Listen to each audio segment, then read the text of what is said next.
est littéralement un danger pour vos enfants, un danger pour les gens et un danger tout court. Toi, t'es plus gentil qu'elle et ça se voit. Pas vrai, les gars? Regarde, tu peux, s'il te plaît, ma soeur, hein, si tu veux bien, après, si tu veux pas, juste fais un tour sur toi-même. Regarde, et regarde toi comment t'es habillé. Toi, t'es plus authentique. Tu vois ce que je te dis? Et là, le quartier, dites la vérité. Vous préférez elle ou elle? Il est mauvais, il est malade. Alors, ça fait. J'ai Asia. En gros, là, il y a Sohan, là, il y a Asia. Asia, parle français. C'est qui la plus belle, toi ou elle? Moi la plus belle et j'ai des... Mais tu savais pas quoi? Tu savais pas quoi? Tu savais pas quoi? Qu'on ne doit pas montrer ses On a coupé le live, on n'en peut plus d'elle, voilà. En gros, je vous explique, je sais pas si ça va tourner. En gros, il y avait Sohan et il y avait Asia. Et j'ai dit à Asia, c'était pourquoi? Mais... Est-ce que je mets... Attends. Est-ce que je mets ça en story, moi? Pourquoi c'est ça en story? Mais t'es malade, toi, ou quoi? Mec, que ça... Mais c'est quoi ce délire? Et en gros, j'ai dit Asia qui est plus belle, toi ou Sohan. Et Asia, personne n'a compris son délire. On a marre. Elle a fait ça. Et en gros, c'est manquer de respect à tout le monde. C'est manquer de respect à plus de 200 000 personnes. Comment se fait-il qu'il y a autant de Français qui consomment des trucs aussi débiles? Traite les gars, voilà. Il n'y a plus de Samos, il n'y a plus de Nasdaq, il n'y a plus rien, frérot. Il m'a laissé comme un clochard, tout seul. Et sur la tête de ma mère, je suis en bout de ravi. Voilà, il n'y a plus de team, il n'y a plus rien du tout. Voilà, allez tout faire enculer. Ça vous fait sourire. Je vous parle de la santé mentale des créateurs de contenu.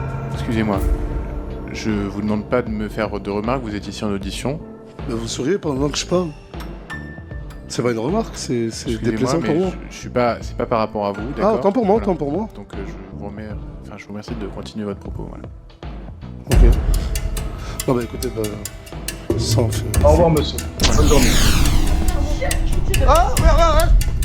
Ah, mais vous êtes malade! Compte par message, toujours. Écoute, je préfère te prévenir. Si un jour, on a amené à à faire du sexe, si on doit faire du sexe, pendant au moins 20 ou 30 secondes, je suis obligé de filmer. Elle me dit, mais pourquoi? J'ai dit, je comprends que tu sois frustré, et si tu veux, on fait rien. Tu vois? Mais je le dis par message et toi. Elle me dit, mais pourquoi? J'écoute, je suis parano. J'ai trop peur que le lendemain, vu que je suis une célébrité et tu penses que je suis multimillionnaire, j'ai trop vu d'histoires où ça accuse de viol et tout, c'est trop là, tu vois. En gros, pour je lui ai dit, c'est pour me protéger à moi, jamais ce sera divulgué et tout, tu vois le délire? Et voilà, et je fais après, je filme 15 secondes, 20 secondes. Bah, de toute façon, t'es précoce, donc tu m'as dit. Non, c'est le temps de la vidéo. Ouais, bah oui. Bon, après, c'est vrai que j'ai filmé. Il y a des sujets sur lesquels tu hésites avant de te lancer. Pas parce que t'as pas envie, pas parce que t'as pas les infos, mais parce que tu sais que dès que tu commences à gratter, tu vas trouver des choses qui vont te mettre mal à l'aise. Des choses qui vont te forcer à regarder en face une réalité que beaucoup de gens préfèrent ignorer. Nasdaq, c'est exactement ce genre de sujet. Pendant des mois, j'ai vu son nom partout.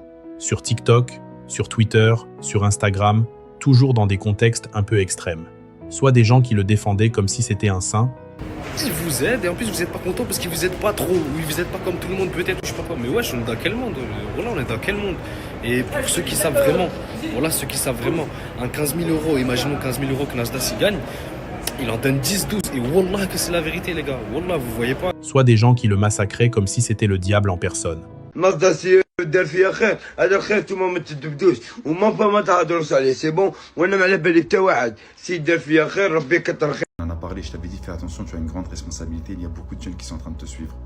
Je n'arrive plus à suivre, moi en tout cas, ce que je suis en train de voir sur ce que tu es en train de proposer sur les réseaux, c'est terrible. Dans le fait de dénuder nos petites sœurs, dans le fait de rassembler des gens, de faire des tests de grossesse, je sais pas, des préservatifs par-ci, de proposer des personnes qui sont aux antipodes de l'islam. En plus, c'est... Et pendant tout ce temps, je me suis dit, ok, mais c'est qui vraiment ce mec? Pas l'image qu'il vend, pas le personnage qu'on voit dans les snaps, le vrai, Nasser Sari, l'homme derrière l'influenceur.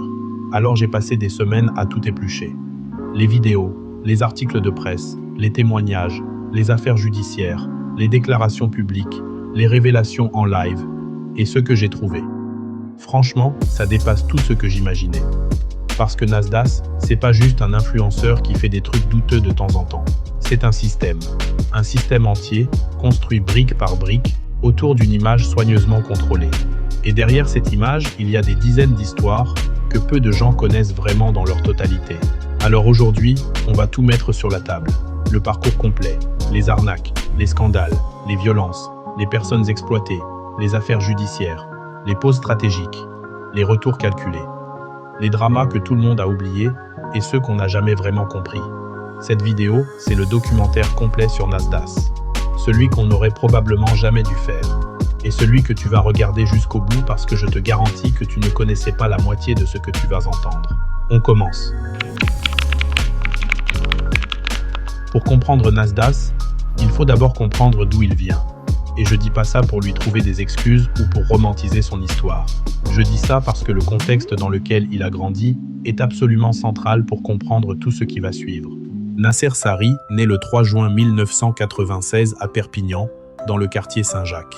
Et Saint-Jacques, si tu connais pas, c'est pas vraiment le genre d'endroit dont on parle dans les magazines de lifestyle, c'est l'un des quartiers les plus défavorisés de France. Un de ces endroits où la pauvreté est pas juste une statistique, c'est le décor de ta vie quotidienne. Les immeubles abîmés, les machines à laver dans les cours, le linge aux fenêtres, les gens qui se débrouillent avec ce qu'ils ont, et Nasser, il grandit là, dedans, orphelin de père. Sa mère est ouvrière. Ils sont 5 enfants. 5 enfants élevés par une femme seule dans un quartier pauvre d'une ville du sud de la France. La famille réside dans le secteur 4B de Bétiru et y vit encore aujourd'hui. Ça, c'est important à retenir. Parce que pendant que Nasser va devenir millionnaire, sa famille reste dans le même quartier. Et lui, il le brandit comme une fierté. Preuve qu'il n'a pas oublié d'où il vient. On y reviendra. Donc le jeune Nasser passe son adolescence au lycée Lursa, à Perpignan. Il décroche son bac. Ce qui, dans son contexte, est déjà une vraie réussite en soi. Et là, il fait quelque chose d'inattendu. Il s'inscrit en droit. Une année, une seule. Et puis il arrête. Pas parce qu'il était mauvais, pas parce qu'il s'en foutait, mais parce que la réalité économique reprend le dessus très vite quand t'as pas de filet de sécurité familiale derrière toi. Alors il enchaîne les petits boulots. Et là, franchement, quand tu vois la liste, t'as un peu le vertige.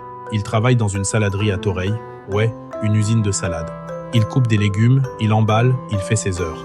Ensuite, chose assez surprenante pour quelqu'un qui va devenir l'une des figures les plus controversées des réseaux sociaux, il devient gendarme adjoint volontaire, dans l'Isère, loin de Perpignan, loin de son quartier. Et après ça, il rentre et devient gardien d'immeuble pour l'office HLM de son quartier. Gardien d'immeuble dans les mêmes tours où il a grandi.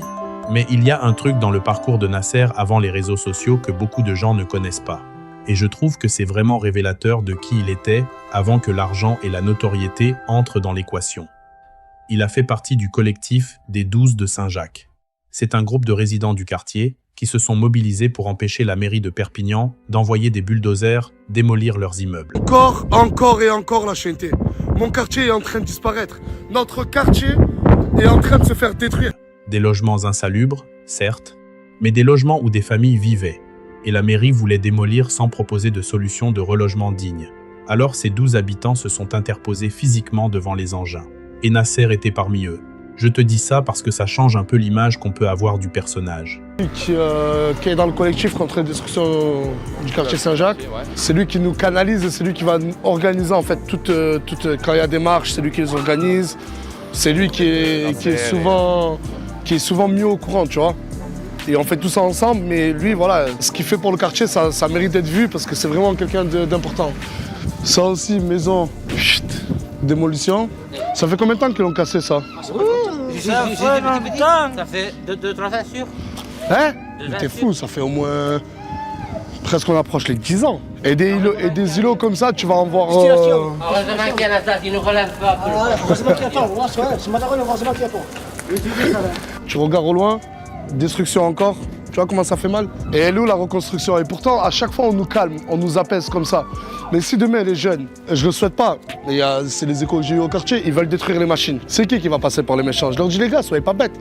C'est ce qu'ils attendent. En fait, l'ancienne mairie, c'était Jean-Marc Pujol, le maire, et il nous avait garanti qu'il y aurait des concertations. Rien, zéro, niet. Regardez à qui est venu. Monsieur le maire de Perpignan qui est venu pour assister à ça, la chaîne. Regardez comment il est content. Il aime voir ça. C'est comme ça, on voit nos maisons, nos bâtiments qui datent du Moyen-Âge disparaître et on n'a pas d'autre mot à dire. Ce qu'on veut, c'est pas voir notre quartier disparaître. Et je pense que s'il y a une concertation, s'il y a un travail fait avec la mairie, on pourrait, tu vois, faire avancer les choses. Avant d'être l'influenceur aux millions d'abonnés, avant d'être le mec qui fait des dramas en live devant 200 000 personnes, il y avait un jeune homme qui se battait pour son quartier. Un mec engagé qui prenait des risques pour défendre des gens qui n'avaient personne d'autre pour les défendre. Et à cette époque, il avait même déclaré publiquement que s'il sentait que ça pouvait faire bouger les choses, il n'hésiterait pas à se lancer en politique pour aider son quartier. Pour aider mon quartier, si je dois devenir éboueur, je deviendrai éboueur. Pour aider mon quartier, si demain je dois devenir, je ne sais pas moi, carrossier, je deviendrai carrossier. Mais pour aider mon quartier, si demain je dois faire de la politique, je m'engagerai dans la politique. C'est ce que j'ai dit. Il l'a dit mot pour mot, dans un reportage de Combini qui date de 2023. Alors la vraie question qui se pose, celle à laquelle cette vidéo va essayer de répondre, c'est la suivante. Comment est-on passé de ce mec-là à tout ce qu'on va voir dans les prochaines heures? Comment quelqu'un qui avait ces valeurs-là au départ a pu en arriver là? Est-ce que c'est l'argent qui l'a changé? Est-ce que c'est la célébrité? Ou est-ce que les deux facettes ont toujours coexisté et qu'on n'a simplement pas voulu voir la deuxième? Garde bien cette question en tête, parce qu'elle va traverser toute la vidéo. Nasser Sari a 22 ans. Il est gardien d'immeuble dans son quartier. Et un jour, il sort son téléphone et il commence à filmer. Pas avec un plan particulier, pas avec une stratégie de contenu élaborée. Juste, il filme ce qu'il voit autour de lui. Parle, vas-y, parle. J'ai la gastro, mon frère. T'es à la gastro. Hier, t'étais où le soir? J'étais aux Jeux d'argent. Avant-hier, t'étais où? Aux Jeux d'argent. La chaîne. Tous les soirs, il va jouer au casino et il a perdu des sommes d'argent astronomiques. C'est jusqu'à 13h, c'est normal. Normalement, c'est ça. Elles vont commencer à... T'as vu? Intensifier ta mère à coups de gifle.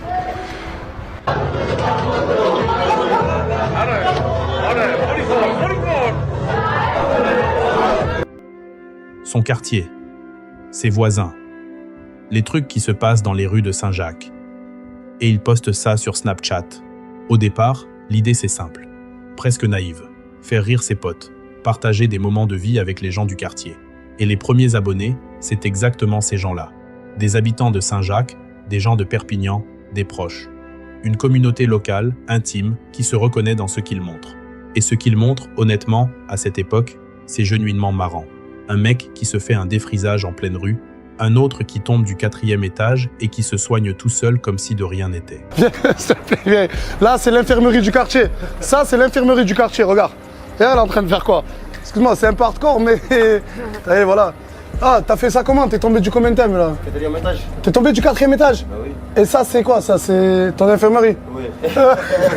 Quand on vous dit que c'est la chaîneté, c'est que c'est la chaîneté. Des situations improbables, des personnages hauts en couleur, une énergie de quartier qu'on ne voit nulle part ailleurs sur les réseaux.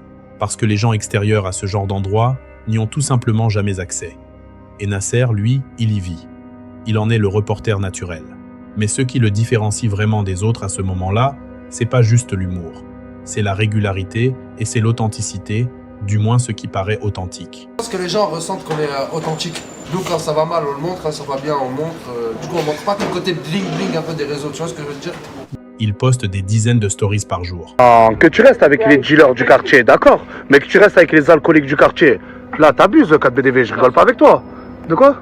Ça, c'est pas l'alcoolique, alors. Ah, vous êtes pas des alcooliques? Non, mais je parlais pas de vous. Je parlais pas de vous, t'inquiète. Des moments de partage, des distributions d'argent dans le quartier. Là, c'est comme toi. Toi là, madame. Toi là, madame.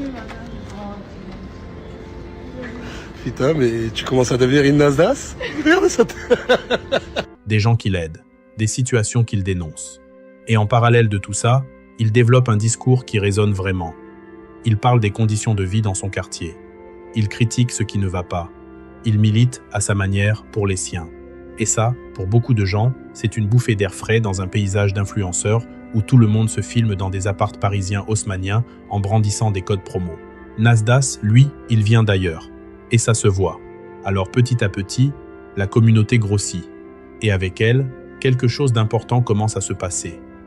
Dans les snaps de Nasdas, certains visages commencent à revenir régulièrement. Des personnages qui s'installent, qui créent de l'attachement. Les abonnés commencent à s'y attacher comme on s'attache au personnage d'une série. Tu veux savoir ce qui va arriver à un tel.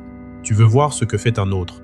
Et parmi ces têtes récurrentes, certains vont finir par s'imposer comme des incontournables. Samos, Asia, Cappuccino, 4BDV, Tounsi, des noms qui ne te disent peu, être rien si tu n'as jamais suivi Nasdas. Mais pour des millions de personnes, ces noms évoquent des histoires entières. Des histoires dont on va parler longuement dans cette vidéo. C'est à ce moment-là que naît ce qu'on va appeler la Team Nasdas.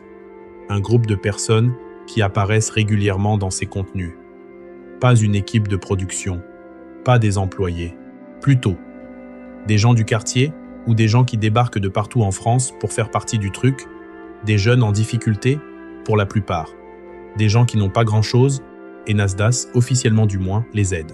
Il leur donne de la visibilité, de l'argent, un toit parfois. Il se pose en mentor, en grand frère, en bienfaiteur. Et cette image-là, elle colle à la peau du personnage pendant des années. La machine à buzz, elle, commence vraiment à s'emballer autour de 2022. À ce moment-là, Nasdas explose. Il n'est plus seulement connu à Perpignan ou dans les quartiers. Il est connu partout en France. Les médias commencent à s'y intéresser. L'homme le plus suivi sur Snapchat en France. T'as fait que ça va quoi mon frère? Bien tranquille. Nasdas, c'est 1 million de vues en moins d'une heure. Premier streamer FR, premier streamer mondial avec plus de 200 000 personnes connectées au même moment. Combini fait un reportage sur lui, Skyrock l'invite. Des journalistes se déplacent à Saint-Jacques comme si c'était le nouveau musée Rodin, ce qui est à la fois drôle et révélateur de l'impact qu'il a. Et Snapchat, lui, commence à rémunérer via sa monétisation. Ce qui veut dire que plus il poste, plus il a de vues, plus il gagne. 530 000 $. C'est la paye que Snapchat m'a donnée grâce aux publicités entre mes stories. Et d'ici mai, il y a de fortes chances qu'on soit $1 million gagnés grâce à Snapchat. Je fais mes vidéos en France, je travaille on va dire en France, donc je paye logiquement mes impôts en France. On paye des fois plus d'impôts que certaines entreprises ou certaines personnes parce que Dieu merci on gagne très bien notre vie. Et même sur les 530 000 $ que vous avez vu là, quand ça a remonté au $1 million, si Dieu veut, Inch'Allah, il y a une grosse partie qui va aller pour les impôts. Mais pour moi, je préfère ne pas fuir mon pays, rester dans mon pays, payer des impôts qui vont servir à des infirmiers, à des policiers, à des pompiers, que de fuir mon pays et aller... Je donne mon argent à chaque fois, je donne entre 70 et 80% de mon salaire. Pourquoi pas donner des impôts à la France? Le cercle est vertueux pour lui et il va aller très très vite. Il atteint les 10 millions d'abonnés sur Snapchat, puis il dépasse ce chiffre. Il pulvérise des records de vues, 40 millions sur un seul snap.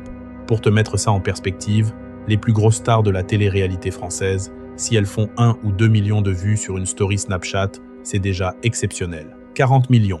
C'est un chiffre qui n'a littéralement aucun équivalent sur ce réseau. Jamais vu, nulle part. Et une expression va incarner tout ça. Une expression qui devient sa signature absolue, son identité verbale, le mot qui résume tout son univers.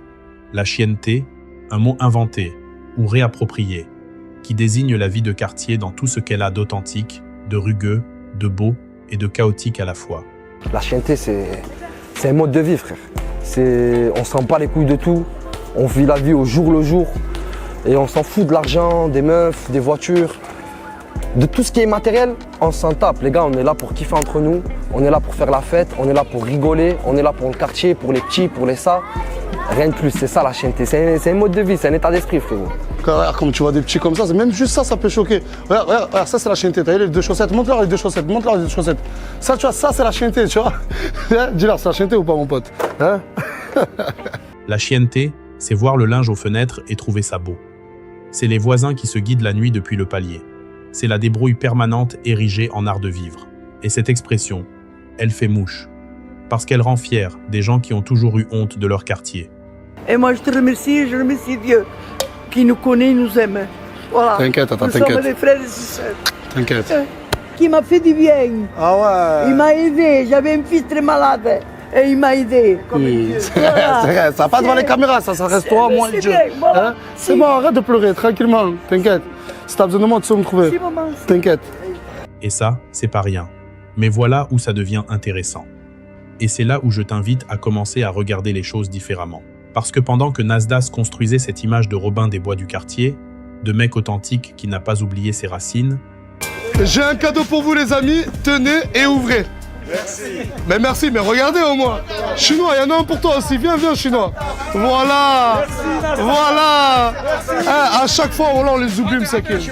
La prochaine fois, ce sera toi, là. Il se passait en parallèle des choses que personne ne voyait vraiment, ou que personne ne voulait voir.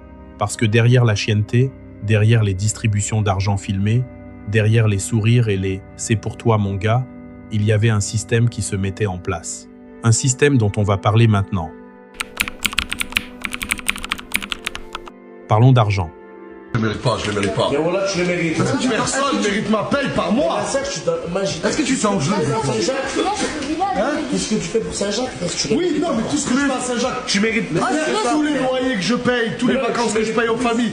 Oui, non mais personne mérite une paye comme moi. Est-ce que tu t'en veux des fois? C'est ça que je te dis. Genre, est-ce que tu culpabilises? La tête, mais voilà, je te parle de rire. Voilà, mais moi je te parle de rire. Voilà, des fois je m'en ma paye, des fois je. Mais non, mais toi tu dis je mérite plus parce que je donne beaucoup.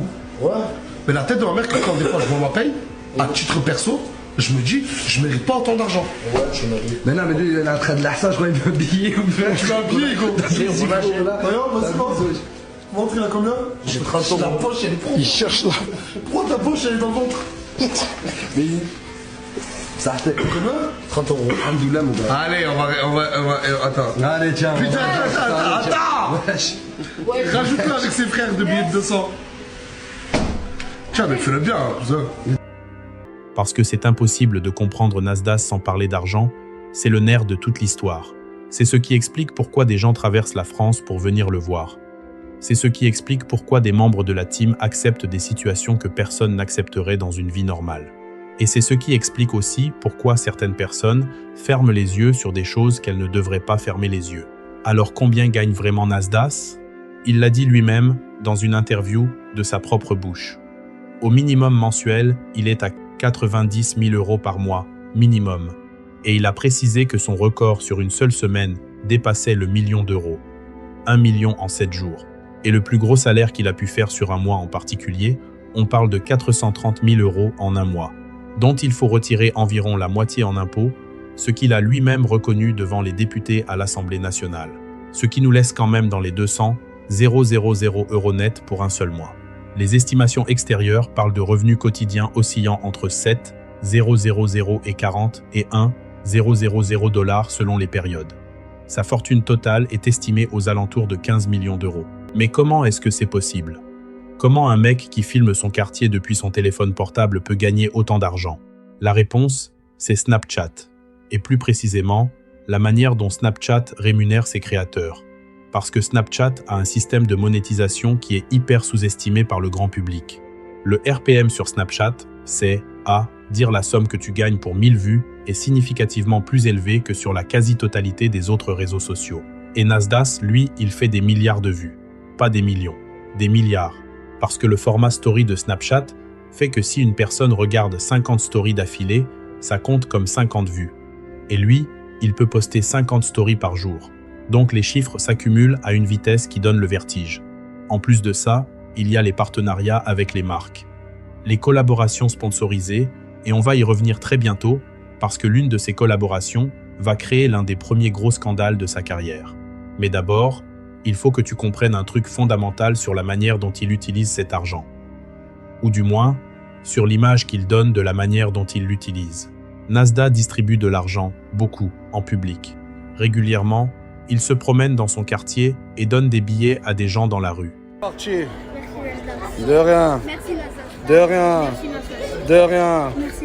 De rien. De rien. De rien. Merci, Nas. De rien. De rien.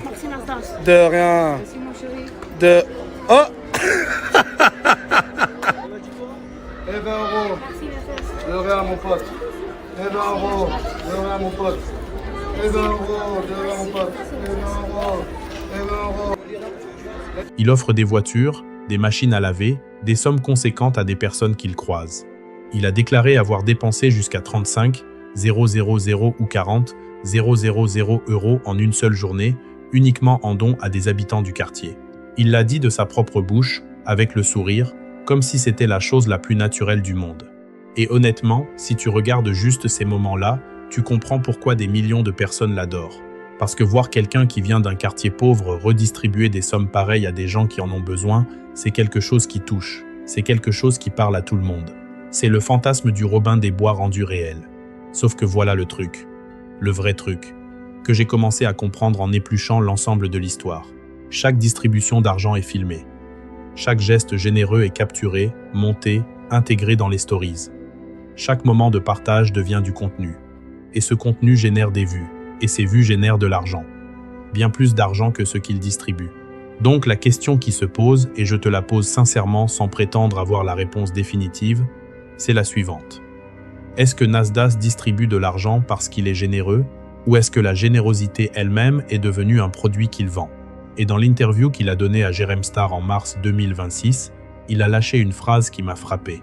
Il a dit, mot pour mot, « J'ai créé une base d'assistanat. » Je reconnais aussi ma part de responsabilité de tort, c'est que j'ai créé beaucoup d'assistés. Ouais.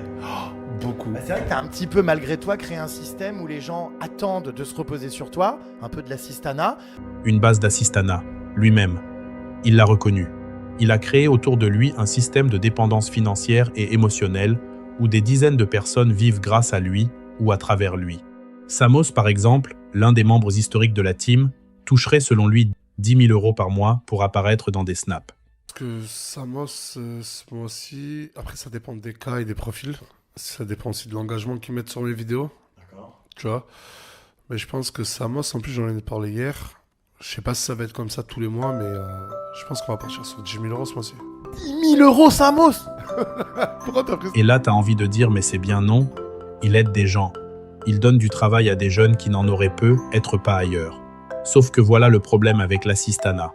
Et je pense que lui-même le sait mieux que quiconque. Quand l'assistanat s'arrête, les gens tombent. Et ils tombent de très haut, parce qu'ils n'ont rien construit d'autre que leur présence dans les snaps de Nasdaq. On va en parler en détail plus tard dans cette vidéo, parce que ce que certains membres de la team ont vécu au moment des pauses de Nasdaq, c'est édifiant. Mais avant d'en arriver là, il faut qu'on parle de quelque chose. Parce que la générosité de Nasdaq, aussi réelle qu'elle puisse être par moments, a aussi une face beaucoup moins reluisante. Et cette face-là, elle s'est révélée pour la première fois, de manière très publique avec une histoire de carte bleue.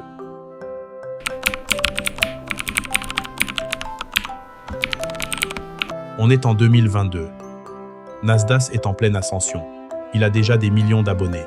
Sa communauté est soudée, engagée, elle croit en lui. Et lui, il décide de faire quelque chose pour remercier tout ce monde. Quelque chose de grand, quelque chose d'inédit. Quelque chose que personne n'a jamais fait sur Snapchat. Il sort sa carte bleue en direct, devant des millions de personnes. Et il balance les coordonnées bancaires à l'écran.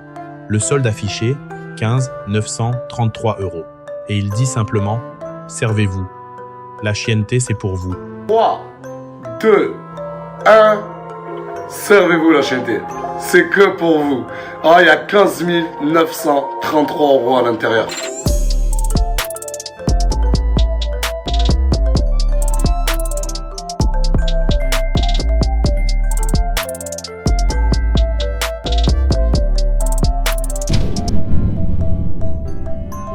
Ce que tu dois comprendre, c'est l'effet que ça fait sur ses abonnés à ce moment précis. T'imagines? Tu regardes les stories de ton Snapchatter préféré un mardi ou un mercredi normal, et d'un coup ce mec te donne les coordonnées de sa carte bancaire avec près de 16 000 € dessus et te dit vas-y achète ce que tu veux.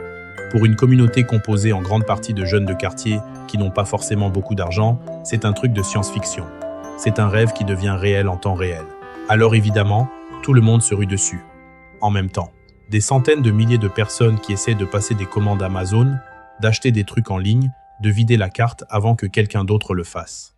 Et là, c'est l'anarchie totale. Parce qu'un million de personnes qui se connectent simultanément à une même carte bancaire, les systèmes bancaires n'ont pas du tout été conçus pour ça. Les serveurs commencent à saturer. Des cartes bancaires sont bloquées. Pas la sienne, les leurs. Les abonnés qui ont essayé d'utiliser les coordonnées se retrouvent classés par les algorithmes de détection de fraude des banques comme des fraudeurs potentiels. Ce qui veut dire qu'une partie d'entre eux se retrouvent temporairement dans l'impossibilité d'accéder à leur propre argent, leur propre compte, bloqués, à cause d'une story Snapchat. Des comptes Amazon sont également suspendus pour activités suspectes. Et mes copains, on s'est dit truc de ouf, on va s'acheter des trucs de ouf. Au moment où la carte elle sort, Nous, on se dépêche d'aller sur Amazon, on est dans les premiers avec mes copains. Mon achat passe, donc pour moi, je suis trop heureux, mes potes aussi. On passe tous. Du coup, je me suis racheté juste des bras d'écran avec un nouvel écran. Juste ça, et juste un clavier. On s'est dit, la mission est finie. On a fait ce qu'on voulait faire, on a rentré le code, ça nous dit Amazon, commande passée, merci. En se réveillant, on se rend compte qu'en fait, tous les comptes Amazon ont été bloqués. J'ai fait une transaction juste avec le compte de ma mère. Et après, ça a été bloqué. Si c'était que moi qui aurais été bloqué, je pense qu'elle m'aurait engueulé. Mais là, il y a je sais pas combien de personnes qui n'ont plus de compte Amazon. On est toute la France pratiquement, entre guillemets. Des gens qui ont commandé des trucs se retrouvent avec leurs commandes annulées et leur compte en stand-by le temps que les vérifications se fassent.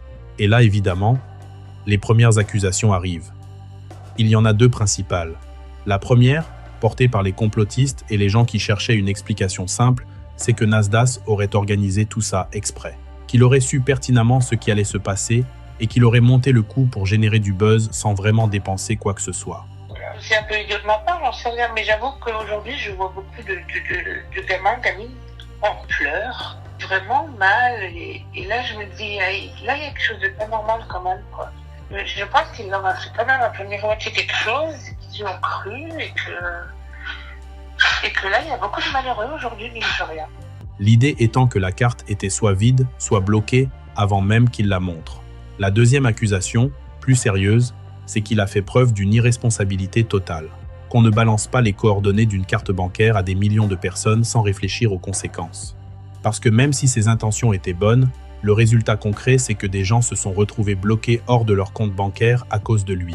Nasdaq, lui, nie avoir monté le coup. Je pense qu'on peut pas dire que c'est de sa faute parce que je pense qu'il n'avait pas prévu que Amazon y plante, que tous les comptes ils allaient arrêter, parce que c'est une sécurité, hein, c'est pas de sa faute. Et honnêtement, je pense pas non plus qu'il ait calculé précisément ce qui allait se passer. Mais ce qui m'intéresse là, dedans, c'est autre chose. C'est la suite. Parce que la leçon que Nasdaq va tirer de cette histoire, c'est pas être que c'était une mauvaise idée et je devrais réfléchir avant d'agir. Non. La leçon qu'il va tirer, c'est ça a marché incroyablement bien en termes de buzz, donc la prochaine fois je vais faire encore plus grand. Et effectivement, quelques temps plus tard, il va récidiver. Mais en multipliant par 10, on va y revenir dans le prochain chapitre parce que ce qui se passe autour de la deuxième tentative est encore plus révélateur que la première. Mais avant ça, il faut que tu saches qu'il y a quelque chose dans cette carte bleue que beaucoup de gens ont oublié avec le temps. Quelque chose que j'ai retrouvé en épluchant tout ça. Dans les heures qui ont suivi la story, pendant que le chaos bancaire battait son plein, Nasdaq continuait à poster comme si de rien n'était. Pas d'excuses, pas de messages aux gens dont les comptes avaient été bloqués. Pas de reconnaissance que ça avait créé des problèmes réels pour des personnes réelles. Juste la suite. La prochaine story. Le prochain moment. Comme si ce qui venait de se passer n'était qu'un épisode parmi d'autres. Et ce pattern-là, cette capacité à enchaîner sans jamais vraiment s'arrêter sur les conséquences de ses actes, tu vas le retrouver encore et encore et encore tout au long de cette vidéo. C'est probablement l'une des choses les plus caractéristiques du personnage. Pas forcément de la mauvaise foi, être même pas de la malveillance consciente, mais une forme d'imperméabilité aux conséquences qui finit par être en elle-même très problématique. Parce que quand tu as des millions de personnes qui regardent tout ce que tu fais, quand tes actions ont des répercussions sur des centaines de milliers de vies, ne pas s'arrêter pour regarder les dégâts. C'est pas de l'innocence, c'est de la négligence. Et la prochaine histoire qu'on va raconter, celle des 100 000 euros et de la banque Laymoon, c'est exactement ça. La négligence portée à un niveau encore plus haut. Et cette fois, avec des conséquences financières très concrètes pour des gens qui avaient fait confiance à sa parole.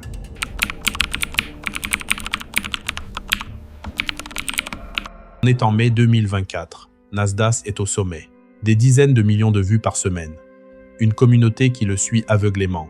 Et il annonce quelque chose qui va faire exploser Internet en quelques heures. Un giveaway de 100 000 euros en cash à distribuer à ses abonnés. Et là, évidemment, tout le monde devient fou. 100 000 euros, je jure sur le bon Dieu, qu'on les a sortis de nos poches. Laymoon, je les ai rencontrés il y a quelques mois en arrière. On a bossé sur le sujet pour faire en sorte que tout se passe bien. La première fois que j'ai mis ma carte, ça a été un désastre. Des centaines de sites internationaux bloqués, des comptes Amazon bloqués. Et c'est pour ça que je vous ai demandé de ne pas ouvrir des comptes. Vous voulez de l'argent, vous allez en avoir. Vous le prenez de mon compte pour le verser dans le... Ce matin, j'ai vu des choses sur les réseaux. Oh, totalement bidon. Je me suis dit, mais d'où ils ont autant d'inspi? Comment ils peuvent inventer tout ça?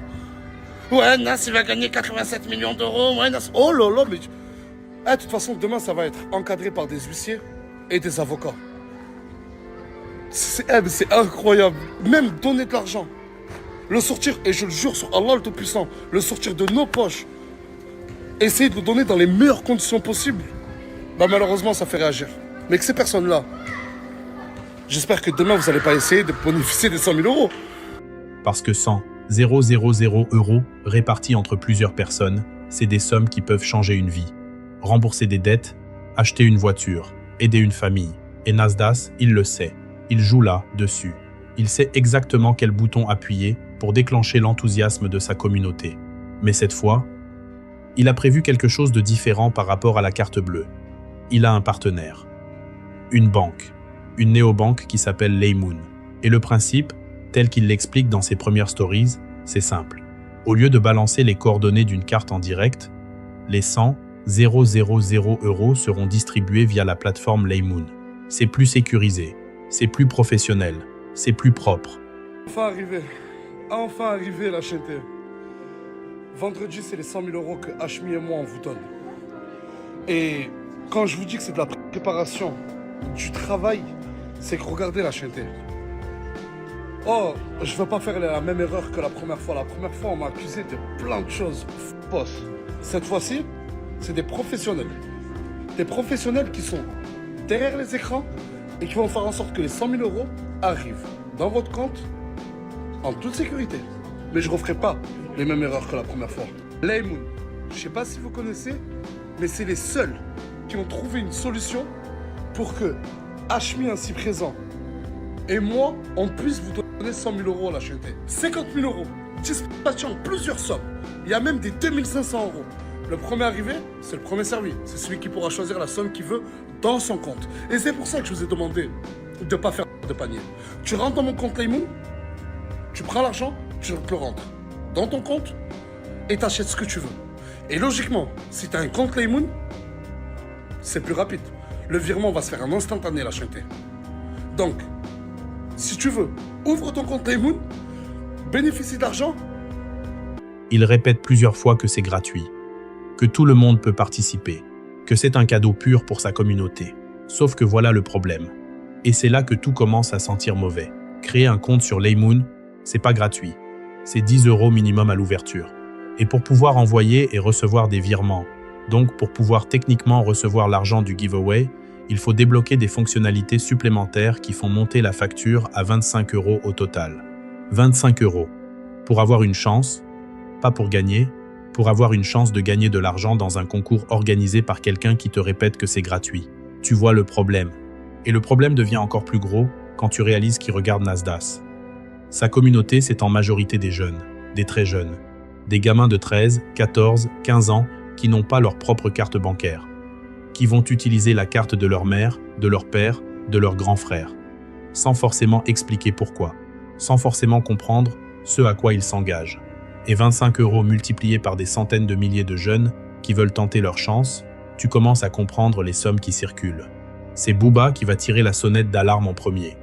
Et je sais que Booba, c'est un personnage clivant, mais sur ce coup-là, franchement, il a fait son travail. Il alerte publiquement ses abonnés. Il explique le mécanisme. Il dit clairement que ce que propose Nasdas avec Laymoon, c'est payer pour avoir une chance de gagner de l'argent. Et ça, c'est la définition du casino, pas d'un giveaway. Le drama enfle. De plus en plus de gens réalisent ce qui se passe réellement. Et Nasdas, dos au mur, finit par faire une annonce. Il arrête la collaboration avec Laymoon. Il dit que les personnes qui ont ouvert des comptes seront remboursées. Sachez que les 100 000 euros qu'on donne, ils sont déjà plus à nous, mais à vous. L'opération, on la fait plus avec Laymoon. Il y a tellement eu de monde qui se sont pris. Voilà. Aussi simple que ça. Tous les comptes, il y a peu de comptes et vous allez tous être remboursés. Le peu de personnes qui ont ouvert des comptes. La première fois que j'ai mis ma carte, on m'a accusé d'être en partenariat avec Revolut. J'ai jamais parlé avec qui que ce soit de Revolut. La deuxième fois, j'ai fait un live sur YouTube où j'ai donné 100 000 euros. En live. Les 100 000 euros, on les a donnés en live. On m'a accusé que les personnes qui appelaient, je les connaissais. Et là, on m'accuse avec Moon d'empocher 80, 100 ou 150 millions d'euros. Et cette annonce elle-même est révélatrice. Parce que si les comptes étaient vraiment gratuits comme il le répétait, pourquoi parler de remboursement? Le remboursement confirme que les comptes étaient payants, que des gens ont sorti de l'argent, et que tout ce qu'il avait dit avant était faux. Mais l'histoire ne s'arrête pas là, parce qu'il y a un deuxième volet à cette affaire qui est au moins aussi problématique que le premier.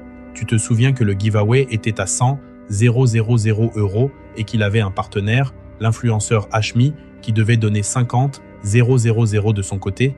Eh bien Nasdaq quitte Snapchat le 30 juin 2024, avant que le giveaway soit terminé.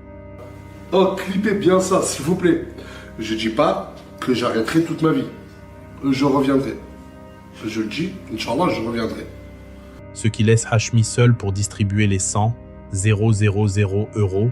Et là, les choses deviennent très bizarres. Hashmi commence à distribuer. Il filme les virements. Il appelle les gagnants en live, tout ça. L'M139, on l'avait tiré au sort il y a 2 jours. Donc voilà, je lui avais envoyé un message. Il m'avait envoyé son RIB. J'ai pu lui faire le virement qu'aujourd'hui parce que j'étais dans l'avion. Voilà, et là, je l'ai appelé sur ce téléphone ici. Alors, ça va ou quoi? Tranquille. Tranquille ou quoi? Allez, c'est quoi? Il m'a mis bien, les gars sont toujours les gros. Ah ouais? 2005, c'est comment alors? Ah putain, là, ils m'ont régalé, tu m'as mis bien. Sauf que les semaines passent. Et des gagnants commencent à témoigner qu'ils n'ont jamais rien reçu. Des semaines de silence, des messages sans réponse. Et un youtubeur du nom de Foufa va se pencher sur la liste des gagnants et découvrir quelque chose d'édifiant. Certains noms apparaissent plusieurs fois dans les tirages au sort. Des mêmes personnes qui gagnent plusieurs fois des sommes différentes. Ce qui ne peut signifier qu'une chose. Soit le concours était truqué pour ne payer qu'un minimum de personnes. Soit une bonne partie de ce qu'on a vu était tout simplement faux. Hashmi ne s'est jamais vraiment expliqué de manière convaincante sur ces accusations. Des screens de personnes disant n'avoir jamais reçu leur argent ont continué à circuler pendant des semaines. Et personne n'a jamais su avec certitude combien de personnes avaient réellement été payées, ni pour quelle somme. Ce que cette histoire révèle sur Nasdaq et sur l'écosystème qu'il a contribué à créer autour de lui, c'est quelque chose d'assez sombre. Parce que ce n'est pas juste une arnaque, c'est une exploitation de la confiance, une exploitation de la pauvreté. Des gens qui n'ont pas grand-chose, qui dépensent 25 € qu'ils n'ont peu, être pas pour avoir une chance infime de gagner de l'argent. Et derrière tout ça, un influenceur qui nie, qui recule, qui abandonne la collaboration quand ça chauffe et qui repart comme si de rien n'était. Et je vais te dire quelque chose qui va peut-être te surprendre. Cette affaire, qui est objectivement l'une des plus graves de toute sa carrière du point de vue financier et de la confiance de sa communauté, a été presque totalement oubliée en quelques semaines, écrasée par d'autres dramas, remplacée par d'autres controverses. Et c'est peut-être ça le vrai génie du système Nasdaq. Il y a tellement de choses qui se passent en permanence qu'on n'a jamais le temps de vraiment s'arrêter sur une seule. Garde bien ce mécanisme en tête, parce qu'on va le retrouver à chaque étape de cette histoire. Mais maintenant, il faut qu'on parle de quelque chose que beaucoup de gens ont suspecté depuis le début, sans jamais avoir de preuves vraiment solides. Les mises en scène. Parce que Nasdaq a toujours vendu son contenu comme étant authentique, spontané, réel, la vraie vie filmée en temps réel. Sauf que plusieurs personnes qui ont vécu de l'intérieur ont fini par parler, et ce qu'elles ont dit change complètement la manière dont on regarde l'ensemble de son contenu.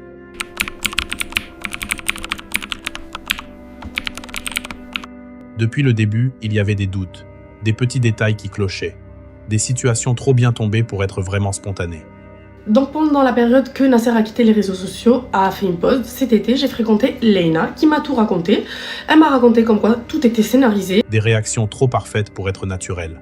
Des retournements de situation trop bien cadrés pour être le fruit du hasard. Et beaucoup d'abonnés se posaient la question en silence. Est-ce que tout ça, c'est vraiment réel? La première vraie preuve concrète arrive de manière assez discrète. Une vidéo qui fuite sur les réseaux. Courte, simple, mais dévastatrice dans ce qu'elle implique. On y voit Nasdaq demander à Cappuccino, l'un des membres historiques de la team, de faire un geste précis de la main, un geste spécifique. Et quelques secondes plus tard, sur le snap officiel de Nasdaq, on retrouve exactement ce même geste.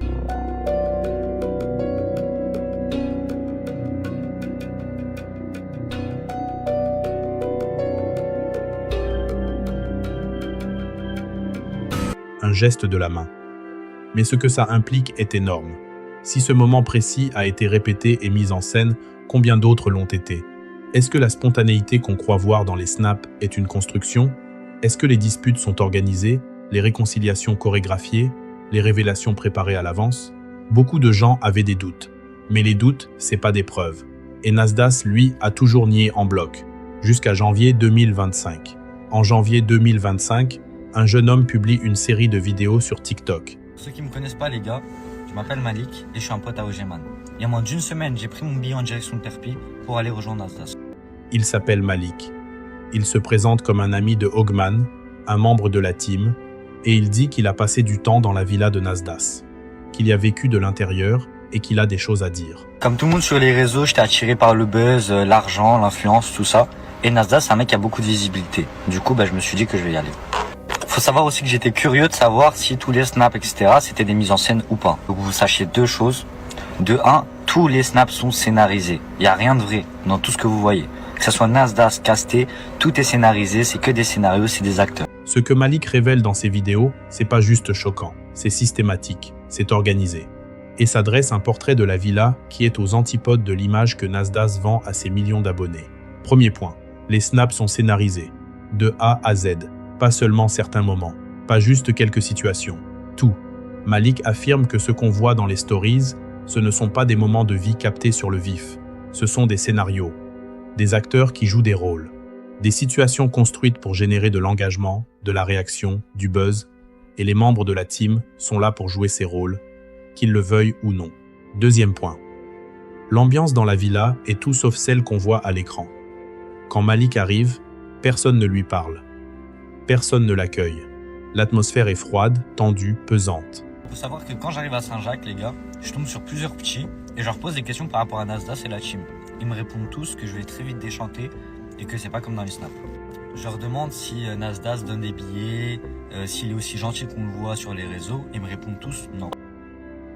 Il décrit une sorte d'enterrement permanent que les caméras transforment en fête dès qu'elles se mettent à tourner. Troisième point. Et là, ça devient vraiment grave. Casté, qui était à ce moment-là une sorte de directeur de la villa, de bras droit de Nasdaq sur place, accueille Malik avec une menace directe. Les mots exacts que Malik rapporte, tu fais une vidéo ou une photo, je te casse ton téléphone et ta bouche. Dans la maison de Casté, les gars, ambiance pesante, personne me calcule.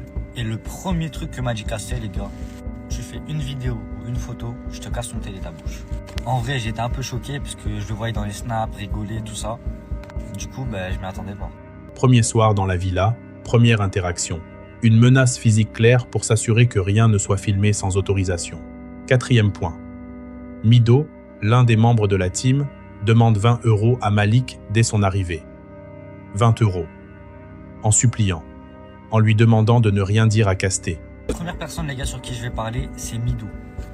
Dès que j'arrive, les gars, Midou, il me demande 20 € alors que je suis nouveau, comme s'il était en chien d'argent, et il me supplie de rien dire à Casté. Là, j'ai compris que c'était un environnement malsain où tout le monde était sous la pression de Casté. Vu que je suis un bon, les gars, je décide de lui donner, mais j'ai très vite regretté parce que ce gros porc de Midou, un jour après, il est parti faire des attouchements sexuels à Donna. Donna, c'est une meuf, elle a une répute un peu de fille facile, mime, tout ça, jusqu'à ce qu'elle est partie se plaindre en pleurs, les gars, chez Casté. Quand j'ai vu ça, les gars, j'étais complètement dégoûté. Et dites-vous que personne n'a défendu Donna. Ce qui veut dire que des membres de la team de Nasdaq, censés être hébergés, nourris et aidés par l'influenceur, n'ont littéralement pas 20 € en poche et doivent les mendier à des inconnus qui viennent d'arriver. Malik parle aussi d'une soirée où une bagarre éclate et où lui-même se fait frapper par Casté parce qu'il avait sorti son téléphone pour filmer. Il décrit avoir reçu des gifles et des coups, avoir dormi avec la tête gonflée. Il vient me voir, il me demande très clairement « Est-ce que t'as pris un snap ?» Du coup, moi, je lui réponds que oui. Et là, les gars, je vous jure qu'il me met une de ses sifflantes. Il enchaîne avec des baffes, des patates. Je connais, moi, j'essaie de me défendre, mais j'ai 18 ans. Il a 40 piges et il fait 1m90. Du coup, je peux rien faire. T'as ça, les gars, il y a grave des tensions entre moi et Casté. Et je vais tout simplement dormir avec la tête gonflée. À ce moment-là, les gars, je vois le vrai visage de Casté et c'est pas du tout comme dans les snaps. La soirée se passe, tout le monde est bourré, tout le monde fume. Et il parle d'un autre membre, Mousse, qui se fait rouer de coups par un autre membre pendant cette même soirée, au point d'avoir les lèvres gonflées. Là, grosse dinguerie encore. Je vois Mousse de la team Nasdaq se faire monter en l'air par Bisou Blanc. À cause d'une vieille blague que je raconterai en live. Il s'est pris 7-8 baffes, les gars, jusqu'à ce qu'il ait les lèvres gonflées et en sang. Et puis, il y a Asia. On va consacrer un chapitre entier à Asia parce que son histoire mérite qu'on s'y attarde longuement. Mais Malik en parle aussi, et ce qu'il dit est difficile à entendre. Il décrit une jeune femme en situation de handicap que tout le monde insulte dans la villa, que tout le monde rabaisse, à qui on dit de se barrer dès qu'elle s'approche d'un groupe, et il raconte ce moment précis où Asia, qui a mal aux jambes et qui n'arrive pas à descendre les escaliers seule, demande de l'aide à Nasdas. Et Nasdas lui répond qu'elle n'a qu'à se débrouiller avec ses mains. Ce qui m'a le plus choqué, les gars, c'est le traitement qu'on a infligé là-bas à Asia. Faut savoir que personne la respecte, tout le monde l'insulte. Dès qu'elle se pose à côté de quelqu'un, on lui dit de se barrer. Et Nasdas lui-même, les gars, il l'humilie devant tout le monde. Je vais vous donner un exemple, les gars. Quand c'est au tour d'Asia de passer, elle a malheureusement mal aux jambes. Elle n'arrive pas à descendre les escaliers toute seule. Elle demande donc à Nasdas de l'aide et lui répond. Elle sait rien faire de ses deux mains, à part c'est des bites. Ça m'a fait trop de la peine pour elle, les gars. Surtout que les gars, faut savoir que Asia c'est une fille grave gentille dans la vraie vie et tout le monde la déteste. C'est pas que dans les snaps, hein, et c'est sûrement le seul truc réel qu'il y a là-bas. Les vidéos de Malik font l'effet d'une bombe. Elles tournent en boucle sur TikTok. Des centaines de milliers de vues en quelques heures. Nasdas est obligé de réagir. Et sa réponse, franchement, est l'une des choses les plus révélatrices de tout ce dossier. Il dit qu'il ne connaissait pas Malik, qu'il ne savait pas qui c'était quand il a débarqué dans la villa, qu'il était à Paris à ce moment-là. Ce visage, vous l'avez peut-être vu sur TikTok ces dernières 24 heures. Il a fait une vidéo où il a parlé de moi et beaucoup de membres de la team. Bref, je vais essayer de la faire rapide, la chanter. Il s'appelle Malik. Est-ce que je te connaissais, Malik? Non, je ne connaissais pas Nasser. Quand t'es arrivé sur Perpignan, moi j'étais où?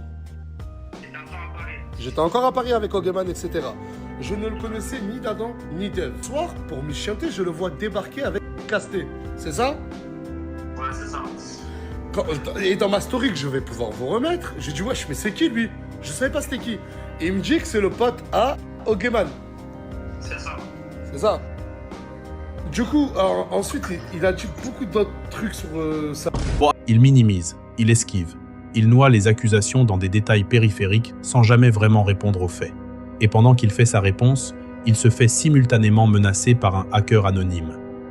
Ce qui est pratique. Parce que ça détourne une partie de l'attention.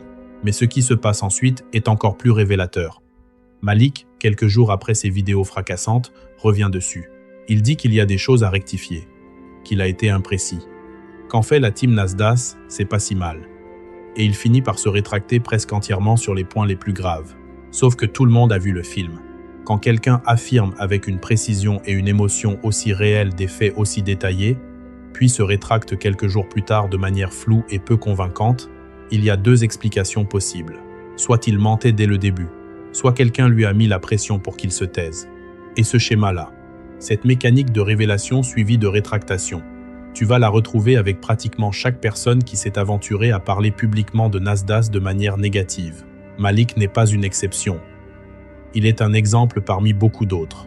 Et ça, en soi, ça dit quelque chose de très important sur la manière dont Nasdas gère son image et les gens qui menacent de l'abîmer. D'ailleurs, en parlant de gens qui ont vécu la villa de l'intérieur, il y a une influenceuse qui a également pris la parole sur ce sujet.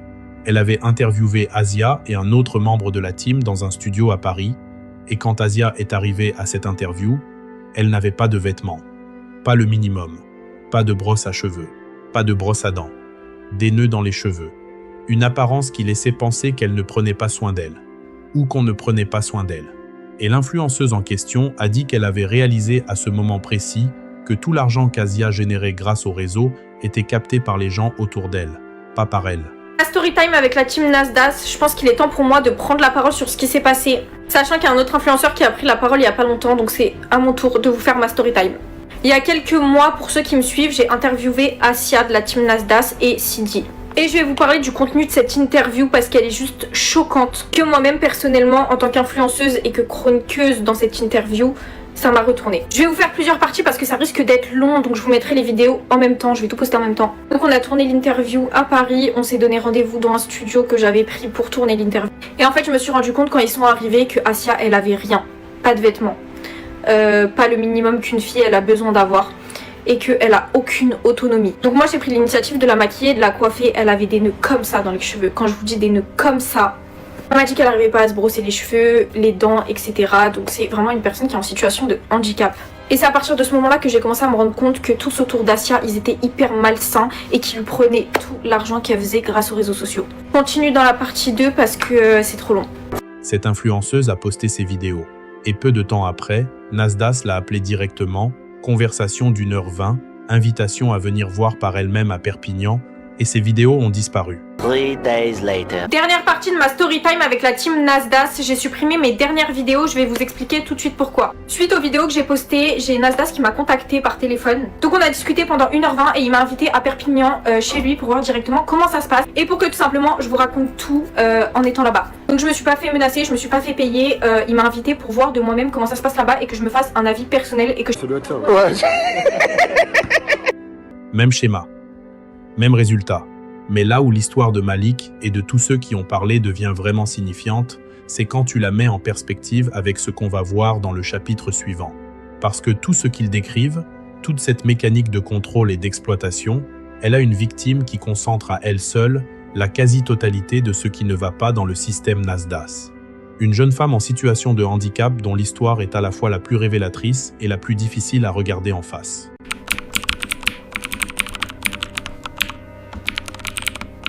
Il y a des histoires dans ce dossier qui sont choquantes. Il y en a qui sont scandaleuses. Et puis, il y en a une qui est différente des autres. Une qui te met mal à l'aise d'une manière plus profonde. Pas parce que c'est la plus violente, mais parce que c'est la plus révélatrice de ce que le système Nasdas peut faire à une personne vulnérable sur la durée. Cette histoire, c'est celle d'Asia. Asia arrive dans l'univers de Nasdas aux alentours de 2023. Elle vient de loin. Pas de Perpignan. Pas du quartier. Elle débarque parce qu'elle est tombée amoureuse de Samos, l'un des membres de la team, après l'avoir vu dans les snaps. Pourquoi t'es venu? Tu peux répéter? Parce que je vais me marier avec Samos et par Allah c'est vrai et je vais être avec vous dans la team. T'es venu pour te marier avec Samos? Et même j'ai regardé sur internet où t'habitais et j'ai vu que t'habitais à Saint-Jacques et du coup je suis venue dans le quartier. T'es venu pour te marier avec Samos et rentrer dans la team Nasdas? J'ai demandé 1000 €. On va voir si la banque elle va me les donner. Putain, 1000 €. Il y a vraiment 1000 €. Chut, arrête de trucs. Tiens, là c'est comme toi. Tiens. Voilà, madame. Voilà, madame. Putain, mais tu commences à devenir une Nasdas? Regarde ça. Elle a fait des kilomètres. Elle a tout quitté. Pour rejoindre un homme qu'elle a vu sur un téléphone. Ce premier détail est déjà important. Parce qu'il te dit quelque chose sur l'état émotionnel et psychologique d'Asia avant même qu'elle entre dans la villa. C'est quelqu'un qui est suffisamment vulnérable pour traverser la France pour un inconnu qu'elle a vu sur des stories Snapchat. Et Nasdas, dès son arrivée, voit quelque chose dans cette situation. Une opportunité de contenu. Parce qu'Asia est en situation de handicap. Et ce détail, au lieu de générer de la prudence, de la discrétion, une forme de respect élémentaire, va générer exactement le contraire. Dès les premiers jours, Nasdas commence à la filmer. Il organise une soirée jacuzzi avec elle et Samos dans un hôtel partenaire. Vas-y, rejoins Samos, allez. Allez. Quoi, elle est froide, elle est chaude? C'est des chaud. Regardez, voilà le couple, voilà. Oui. Samos, ce soir, prends soin d'elle. Voilà, je vais prendre soin d'elle comme une reine. La chanteuse, ça fait longtemps que je vous ai pas vu son snap. Tu vas faire des stories ou pas? Oh putain, je La chanteuse a son snap ici. Allez suivre les aventures. Suivre les aventures de Samos. Vous avez vu cette suite? À Perpignan, on l'appelle la Gold Room. La chanteuse, il y a tout. Sauna, jacuzzi, le matelas. Oh, je vous jure, je l'ai pas testé. Mais on m'a dit que c'était un monstre. Et la chanteuse, discrétion. Tu peux ramener ta femme, ta tante, qui tu veux. Tu peux même venir. Et franchement, pour pas cher. J'ai pas l'habitude de partager ça, mais le snap, il est ici. Tu vas où? Mais pourquoi tu vas aux toilettes? On doit faire un jacuzzi là. Mais vas-y, fais vite. Vas-y, fais vite. Sur la tête de ma mère, on va aller dans le jacuzzi, on va rester toute la nuit au jacuzzi. T'as vu le lit derrière? Faut le tester. Ah, vas-y, va dans le spa ou dans le lit, vas-y, cours, saute dans le lit. Saute.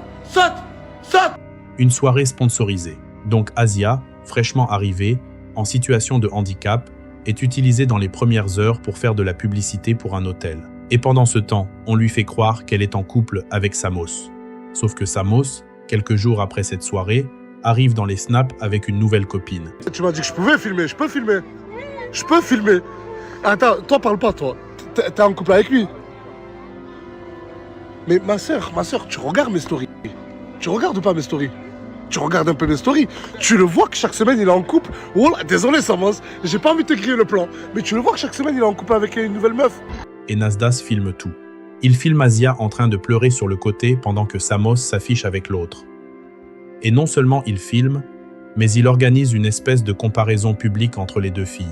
Il demande aux gens du quartier devant sa caméra laquelle des deux est la plus belle, en désignant alternativement l'une et l'autre. Non, Samos, Wallah, t'as pas de cœur. Wallah, Adim, que les deux, vous avez pas de cœur. Wallah, tu viens avec ta nouvelle copine. Toi, tu savais que son ex, elle était là. Et ça te dérange pas de venir t'afficher devant. Regarde la pauvre, regarde, elle est en train de pleurer. Oh, c'est bon, tu sors encore avec Mayel, non? Je te parle. Toi, t'es plus gentil qu'elle et ça se voit. Pas vrai, les gars? Regarde, tu peux, s'il te plaît, ma soeur, hein, si tu veux bien, après, si tu veux pas, juste fais un tour sur toi-même. Regarde, et regarde, toi, comment t'es habillé. Toi, t'es plus authentique. Tu vois ce que je te dis? Et là, le quartier, dites la vérité. Vous préférez elle ou elle?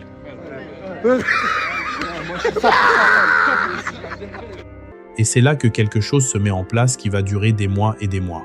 Asia devient le personnage qu'on compare, la référence à partir de laquelle on mesure les autres. À chaque fois qu'une nouvelle fille arrive dans la villa, à chaque fois qu'une situation se prête à une comparaison physique, Asia est mise en face. Et autour d'elle, une dizaine de personnes se moquent ouvertement. Et devant les caméras, des millions de personnes font de même. Mais voilà ce qui est encore plus grave que les moqueries. C'est la manière dont Nasdas gère la relation d'Asia avec son propre image. Parce qu'il y a des moments où il la filme en train de se maquiller et il lui dit qu'elle est magnifique, qu'elle est belle. Mais waouh, Asia. T'as vu, je l'ai trop bien maquillée. Mais franchement, mais t'as fait un boulot qui est magnifique, Asia. Et aujourd'hui, tu voudrais pas me laisser ton numéro, ton 06? Non, toujours pas. Elle est trop belle. Elle était trop belle. J'ai pas oublié le matin.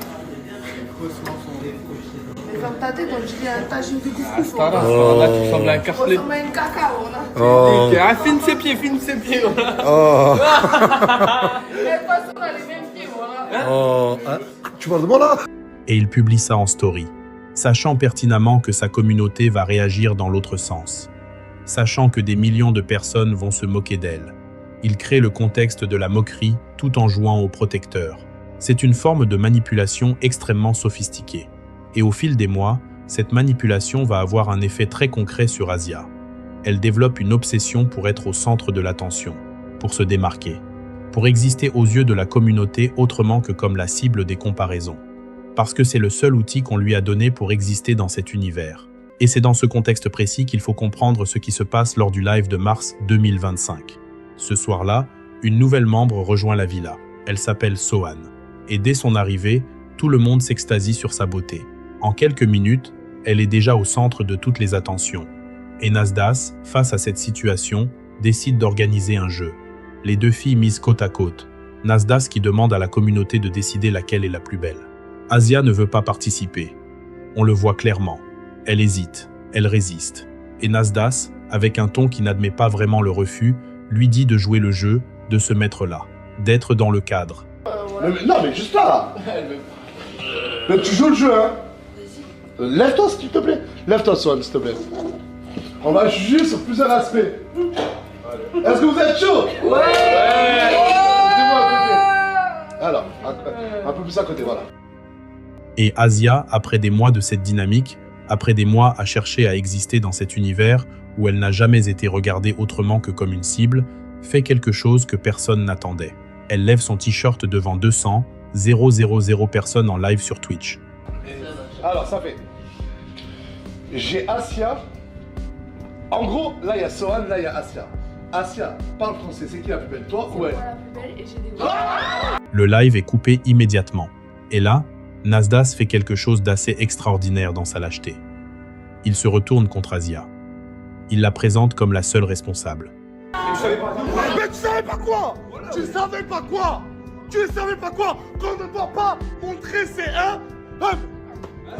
on a coupé le live, on n'en peut plus d'elle, voilà. En gros, je vous explique, je sais pas si ça va tourner, En gros, il y avait Sohan et il y avait Asia. Et j'ai dit à Asia, c'était pourquoi? Est-ce que je mets... Attends. Est-ce que je mets ça en story, moi? Une fois, c'est ça en story. Mais t'es malade, toi, ou quoi? Même que ça... Mais c'est quoi ce délire? Et en gros, j'ai dit Asia qui est plus belle, toi ou Sohan. Et Asia, personne n'a compris son délire. On a marre. Elle a fait ça. Et en gros, c'est manquer de respect à tout le monde. C'est manquer de respect à plus de 200 000 personnes. Le soir en live, on essaye de passer la soirée avec vous en live, de partager des moments avec vous, de rigolade, d'engueulade. Et franchement, ce soir, tout se passait bien. Mais il y a toujours une personne qui veut être au centre des attentions. Il dit que personne n'a compris son délire, qu'elle a manqué de respect à tout le monde, qu'il y a toujours une personne qui veut être au centre des attentions. Sauf qu'Asia lâche une phrase. Une seule phrase, courte, mais qui dit tout. Elle dit « Je pensais que c'était juste pour la story ». 4 mots. Je pensais que c'était pour la story. Cette phrase, elle confirme tout ce que Malik avait dit, tout ce que les gens suspectaient depuis des mois. Asia ne distingue plus ce qui est réel de ce qui est du contenu. Elle a intégré si profondément la logique des mises en scène qu'elle pensait qu'une action aussi extrême pouvait être acceptable dans le cadre d'un snap. Parce que dans sa tête, tout ce qui se passe dans cette vie-là est du contenu. Tout est pour la story. Et ce qui rend cette situation encore plus grave, c'est qu'il y avait des enfants dans la pièce ce soir-là, des adolescents, et notamment un très jeune enfant en pyjama au premier rang. Qui a tout vu? Twitch n'a pas banni Nasdas. Officiellement parce qu'il n'était pas directement responsable de l'action d'Asia. Officieusement parce qu'il représentait une source de revenus considérable pour la plateforme. Et Nasdas, quelques jours après, a annoncé prendre une pause des réseaux.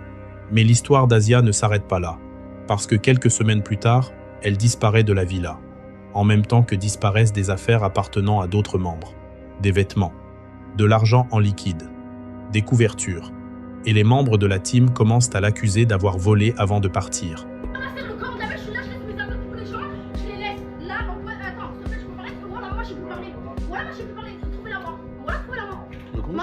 Je veux la douche, je vais te trouver un sien. Comment ça? Elle fait des TikTok avec mes habits. Le comment la mec a fait des TikTok avec mes habits. Regarde mes affaires, il manque je sais pas combien d'euros d'affaires. On fait comment? Mais c'est pour les argent dans une Puis Asia prend la parole depuis chez elle. Et elle dit des choses. Elle dit que Nasdas prend les téléphones des abonnés qui viennent le voir pour vérifier qu'ils n'ont pas filmé. Elle dit que tout est mis en scène. Elle dit que Nasdas lui-même lui a ordonné certains comportements pour faire du contenu. Et elle dit qu'il y a des choses cachées que les gens ne voient pas derrière les stories. Il faut, je vous dis toutes les vérités. Nasser Nasdas, quand vous allez le voir, c'est un mec, il prend les téléphones des abonnés qui sont venus le voir. Comme le petit Malik qui était venu chez Nasser, il lui a pris son téléphone, il a commencé à regarder, il a commencé à lui crier dessus pour voir s'il n'avait pas snappé. Ça, c'est vrai. Ensuite, il prend le téléphone des abonnés quand ils viennent pendant une semaine, comme il m'a fait la mienne, la même, à moi. C'est un gros mytho. Déjà, c'est des mises en scène et je vais vous dire pourquoi. Parce que, en fait, je vais vous donner juste un exemple. Vous voyez quand Mousse, par exemple, il va insulter quelqu'un, il va lui dire ta gueule. Et bien lui, vu que c'est pas drôle quand il dit ta gueule à l'autre, il va essayer de mettre Chica ou je sais pas qui, il va créer une embrouille et c'est comme ça que ça vous fait rire. C'est des mises en scène. C'est lui, il monte les scènes, ce n'est pas des vraies stories. Je sais pas ce que vous faites à vous abonner à lui. Et si je rajoute, il y a tellement de choses à dire que je vais vous choquer. Parce que moi, j'y étais avec lui. C'est pas pour... C'est juste la vérité des gens, vous savez pas, à travers les réseaux. Vous pensez qu'il est gentil. Ok, il fait genre des gentils sur les réseaux. Mais quand vous avez vécu avec lui dans la même maison... Et là, tu t'attends à ce que cette prise de parole change quelque chose. À ce qu'elle marque un tournant. Sauf que quelques mois plus tard, lors du retour de Nasdas en février 2026... Je suis vraiment de retour. Voilà. Il est directement de retour. Hein. Bienvenue. Bienvenue dans la nouvelle villa que j'ai achetée. Et je vais vous montrer, putain, ça me fait tellement bizarre, je vous jure que ça me fait tellement bizarre. Ça fait 9 mois, j'ai pas snappé, 9 mois que j'avais même pas l'application Snapchat sur mon téléphone. 9 mois où j'ai passé énormément de temps avec ma femme et mon fils. 9 mois où il s'est passé des choses, mais du coup en off. Qui est la première personne à réapparaître dans la villa? Asia. Nasdas explique qu'elle l'a supplié de la laisser revenir, qu'il a accepté à une seule condition, qu'il ne la snappe plus, qu'il la protège des réseaux, qu'il l'aide à évoluer. Je vais être totalement transparent avec vous. Asia, pendant ma pause, durant ma pause, elle est revenue. Il y a quoi? Pourquoi tu fais ça? On dirait pas la même à Cristiano Ronaldo. Georgina? Georgina. Ne t'habitue pas. En fait, il y a 2 ou 3 mois, elle a fait appel à moi. Nas, s'il te plaît, Nas, s'il te plaît. Comme d'habitude, elle part. Sauf que là, elle était partie, elle avait volé les affaires de Mouna, je sais pas si vous vous en souvenez. J'ai décidé, à une seule condition, qu'elle revienne à Perpignan. Ça fait 2 ou 3 mois qu'elle est avec moi. C'était quoi la seule condition? Que si je revenais, j'arrêterais les réseaux et que on essaie. En gros, je ne vais pas la snapper. Les seules fois où je vais la snapper, c'est pour vous montrer son évolution. Car ça fait 2 ou 3 mois, elle a appris à faire quelques pas, plats. T'as fait des dictées, des lectures, t'as appris pas mal de choses. Mon objectif, j'ai une part de responsabilité sur l'image qu'elle a aujourd'hui. Mais je veux plus que ce soit une bête de fort. Je ne veux plus qu'on la snap, non. T'as quel âge? 20 ans. 20 ans. Et à 20 ans, c'est juste incroyable. Il lui manque tellement de choses à apprendre et c'est pas les réseaux qui vont l'aider. Du coup, moi, de base, je voulais pas vous la montrer, je voulais la cacher. Non, je préfère vous le dire. Elle est là. Mais je vais la snapper juste pour vous montrer son évolution. On est d'accord? Très d'accord. C'est moi la nouvelle femme de... Mais t'as pas compris le concept, mais arrête. On n'est pas dans le divertissement, là. Je suis son idole. Mais... Oh, je vais faire de toi une fois. Arrête. Mais allô. Il parle d'elle avec une condescendance à peine voilée. Il dit qu'elle a appris à faire quelques pas, qu'elle fait des dictées, qu'elle lit, comme si elle avait 5 ans. Et pendant qu'il dit tout ça, la caméra est sur elle. Il l'a déjà snappée. La promesse a déjà été rompue. Et Asia, elle, sourit. Voilà l'histoire d'Asia. Une jeune femme en situation de handicap qui est arrivée dans un système qu'il a utilisé, comparé, humilié, exposé devant des millions de personnes. Qui a fui, qui a dénoncé. Et qui est revenu. Parce que pour certaines personnes, l'endroit qui te fait le plus de mal est aussi le seul endroit où tu te sens exister.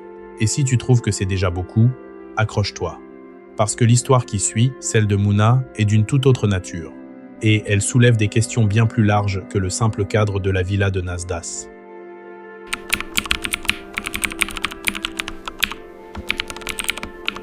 Il y a une différence fondamentale entre les dramas qu'on a vus jusqu'ici et celui dont on va parler maintenant. Les arnaques, les mises en scène, les violences physiques dans la villa, tout ça c'est grave. Mais ça reste dans le cadre de ce qu'on peut appeler les dérives d'un système de divertissement incontrôlé. Ce qui arrive à Mouna, c'est différent. Parce que ce qui arrive à Mouna, c'est l'exposition publique d'un traumatisme profond devant des centaines de milliers de personnes sans son consentement. Et pour comprendre ce qui se passe ce soir-là en live sur Twitch, il faut d'abord comprendre qui est Mouna et comment elle est arrivée dans la villa. Mouna rejoint la team Nas Das aux alentours de mi-2024. Elle s'impose rapidement comme l'un des personnages les plus présents, les plus remarqués. Elle a un caractère affirmé, une façon de parler sans filtre, qui accroche immédiatement la communauté. Elle est là quand Nas Das reprend les réseaux après sa première pause. Elle est là quand il lance les lives sur Twitch. Elle est là pratiquement tout le temps. Une chambre lui est dédiée dans la villa. C'est chez Nas Das que se passe sa vie. Et dans les lives, Mouna devient rapidement un personnage central. Elle génère de l'engagement, elle crée des situations, elle est au cœur des dynamiques de groupe. Et Nas Das, lui, le sait.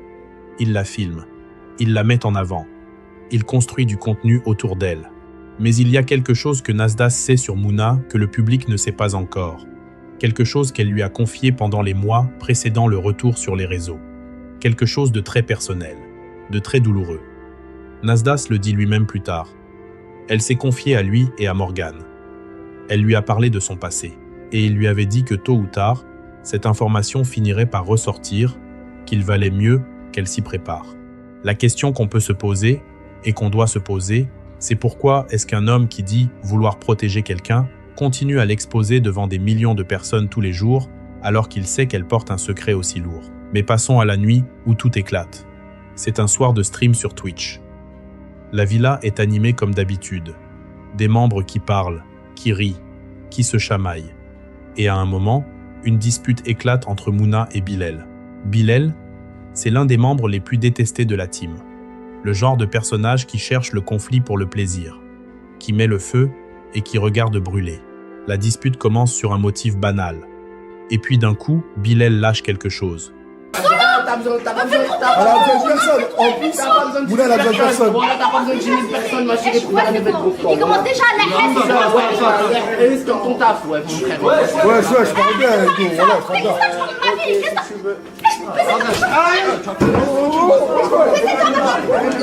Il fait une allusion au passé de Mouna. Une allusion claire, directe, qui ne laisse aucune ambiguïté sur ce dont il parle. Le silence qui suit dure une fraction de seconde. Et puis tout s'emballe, parce que Nasdas, au lieu d'éteindre le feu, verse de l'huile dessus. Il commence lui-même à évoquer le passé de Mouna. Il parle de son histoire. Il donne des détails, devant ces centaines de milliers de spectateurs. Ce que je t'ai toujours dit. Mouna, à l'âge de 13 ans, elle était dehors. Mouna, à l'âge de 13 ans, il y a son grand frère et il y a sa maman avec qui j'ai parlé. Je suis désolé. Ah, je peux ou pas, Mouna? Regarde, elle pleure. Son enseignement, après, j'ai repris. Eh ben, dites-vous que Mouna, elle vivait avec moi, Morgane. Ici. Et en 4 mois avant la reprise des réseaux, elle s'est beaucoup confiée à moi. Et avant même qu'elle se dévoile au grand public, elle me disait, Nas, elle a toujours eu cette boule au ventre que des vidéos d'elle ressortent et tout. Mais ça l'a hanté. Et je l'avais prévenu il y a déjà 2 mois en arrière. Je dis, écoute, tôt ou tard, c'est vrai que ça ressortira. Je dis, il va falloir que tu te prépares à ce moment-là. Et en plus, comment tu me l'as expliqué, Mouna, tu l'as pas fait par plaisir. Et les gens, ils vont comprendre que tu as fait ça pour survivre. T'étais jeune, elle avait, je crois, 13 ou 14 ans, tu te rends compte? Elle m'a dit, mais d'accord, mais ma famille. Et ensuite, 2 mois après, Bilal est arrivé. Et Bilal, c'est Mouna qui l'a bien accueilli. C'est Mouna qui l'a mis à l'aise, alors que toute la France était contre lui. Du coup, elle s'est confiée à Bilal. Elle lui a confié, voilà, ils ont passé, les deux, ils ont parlé de leur vie et tout. Et Mouna, elle s'est confiée sur son passé. Elle a fait l'erreur de lui faire confiance. Et Bilal, quand il y a une dispute avec Mouna, la dernière fois, elle a ressorti clairement, elle a dit, ouais, je sais plus ce qu'il lui dit, va te faire foutre, cette espèce d'ancienne escorte. Au lieu de couper le son, au lieu de changer de sujet, au lieu de faire ce que n'importe quelle personne sensée ferait dans cette situation, il amplifie, il expose. Et Mouna se retrouve dos au mur, avec une seule option, parler elle-même, avant que les autres parlent à sa place. Elle fait une vidéo seule, en live sur Twitch. Et ce qu'elle raconte dans cette vidéo est difficile à entendre. Pas parce que c'est trash ou scandaleux au sens où l'entend la culture du drama, mais parce que c'est humain, profondément humain, et terriblement douloureux. Elle explique que son père l'a mise à la porte quand elle avait 14 ans. 14 ans. Elle ne rentre pas dans les détails des raisons. Elle dit juste qu'elle s'est retrouvée seule.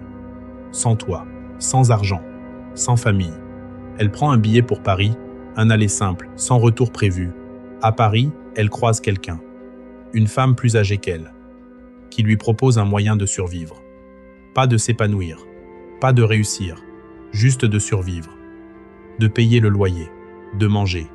Et Mouna, à 14 ans, sans alternative, sans filet, sans personne pour l'aider, accepte. Elle parle de cette période avec une étrange sérénité. Pas de larmes, pas de voix qui tremble. Juste des mots posés sur une réalité qu'elle a appris à porter silencieusement depuis des années. Et c'est précisément cette sérénité qui est la chose la plus bouleversante dans cette vidéo. Parce que quand quelqu'un raconte un traumatisme sans pleurer, c'est pas parce que ça ne fait plus mal. C'est parce que ça fait si mal depuis si longtemps qu'on a appris à vivre avec la douleur comme avec un organe. Elle dit qu'elle a fait ça pendant 1 an et demi, qu'elle a fini par arrêter, qu'elle a essayé de reconstruire quelque chose, et qu'un jour, elle est tombée sur Nasdas. Et que c'est là que commence l'histoire qu'on connaît. Mon père m'a mis dehors à l'âge de 14 ans. Et je vais épargner beaucoup de détails. Et j'ai dû me débrouiller seule. Et moi, à ce moment-là, j'avais une amie à moi, elle était sur Paris. Et elle était plus grande que moi. Elle avait 20. Elle avait 20. Et ouais, et moi j'avais 14. Et son métier, c'était de vendre son corps, de jouer de sa beauté, de jouer de ses atouts. De là, t'apprends vite les tarifs. 10 minutes 50, 30 minutes 150. 1 heure 350, il y a les suppléments. Je vais vous expliquer un peu le but. Et voilà, et tu fais ça toute la journée. Et je pouvais faire 2000 € par jour. Et à 14 ans, quand tu fais 2000 € par jour, tu oublies tout en fait. Et j'avais même oublié que j'étais dans la galère. Je sais pas comment dire, j'étais dans la galère, mais j'avais oublié. Et j'ai réessayé d'avoir une vie normale tout en oubliant ce que j'ai fait. Mais je suis jamais sortie de cette bulle. Je suis toujours restée fermée dedans parce que ça a cassé quelque chose en moi de faire. Ça a cassé Mouna. J'ai zéro confiance en moi, j'ai rien pour moi. J'ai caché ma vie. En fait, on dirait que je suis vide. Ce que cette révélation provoque dans la communauté est exactement ce qu'on pouvait craindre. Une partie des gens la soutient, mais une autre partie, et c'est là où Internet montre ce qu'il a de plus sombre, la massacre, des insultes, des moqueries, du harcèlement organisé. Des gens qui ne savent absolument rien d'elle, rien de ce qu'elle a traversé, qui se permettent de la juger, de la condamner, de la réduire à ce qu'elle a fait à 14 ans pour ne pas mourir de faim. Et Nasdaq dans tout ça. Il snap. Il dit que Bilal est un bâtard, ce qui a pour effet d'exposer encore davantage l'histoire de Mouna à ceux qui ne l'avaient pas encore vue. Parce que la meilleure façon de faire passer une information à ceux qui l'ont ratée, c'est de la commenter publiquement devant ses millions d'abonnés. Bilal, lui, va recevoir une vague de haine méritée. Ce qu'il a fait ce soir-là est inexcusable. Utiliser le passé douloureux d'une personne comme arme dans une dispute de villa en live devant 150, 000 personnes, il n'y a pas de mots assez forts pour décrire la bassesse de ce geste. Mais voilà ce que je pense vraiment sur ce dossier. Et je le dis clairement. Le vrai responsable de ce qui s'est passé cette nuit-là, c'est pas Bilal. Bilal est une petite frappe qui a saisi l'occasion. Le vrai responsable, c'est Nasdaq. Parce que c'est lui qui a mis ces personnes ensemble. C'est lui qui a construit ce système où des individus en situation de fragilité vivent entassés sous des caméras permanentes avec zéro encadrement psychologique. C'est lui qui savait ce que Mouna portait. Et c'est lui qui, au lieu de calmer la situation, a choisi de la laisser exploser, et même de l'alimenter. Parce qu'une explosion comme celle-là, ça fait des millions de vues. Et là, je veux qu'on s'arrête une seconde. Pas sur le drama, sur Mouna, sur ce qu'elle représente, parce qu'elle n'est pas un cas isolé. En France, des milliers de filles vivent ou ont vécu ce qu'elle a vécu. Des mineurs qui se retrouvent à la rue, qui n'ont personne, qui trouvent dans l'escortisme le seul moyen de subsister. Pas pour le luxe, pas pour les sacs de marque ou les voyages à Dubaï comme certains voudraient te le faire croire. Juste pour manger, juste pour dormir quelque part. Et ces filles-là, la dernière chose dont elles ont besoin, c'est d'être exposées devant des millions de personnes par un homme qui prétend les aider. Ce que Nasdaq a fait ce soir-là n'était pas un manque de tact. C'était une faute grave. Une faute commise par quelqu'un qui avait tous les outils pour l'éviter et qui a choisi de ne pas les utiliser. Mais l'histoire de Mouna dans la villa ne s'arrête pas là. Parce que quelques mois après cette révélation, quelque chose se passe qui va générer une nouvelle vague de controverses. Et qui va soulever des questions très sérieuses sur ce qu'on laisse se passer dans ces espaces qui se présentent comme du divertissement. Mouna est vue à l'aéroport, en fauteuil roulant. Ses jambes ne la portent plus. Et la raison, elle va l'expliquer elle-même bien plus tard. Elle faisait des ballons, du protoxyde d'azote, en grande quantité, et ça a provoqué une paralysie temporaire de ses membres inférieurs. Buenas tardes, j'espère que vous allez bien, ça fait hyper longtemps, ça me fait trop bizarre de parler face caméra. Si je fais cette vidéo, c'est une vidéo préventive, en bref.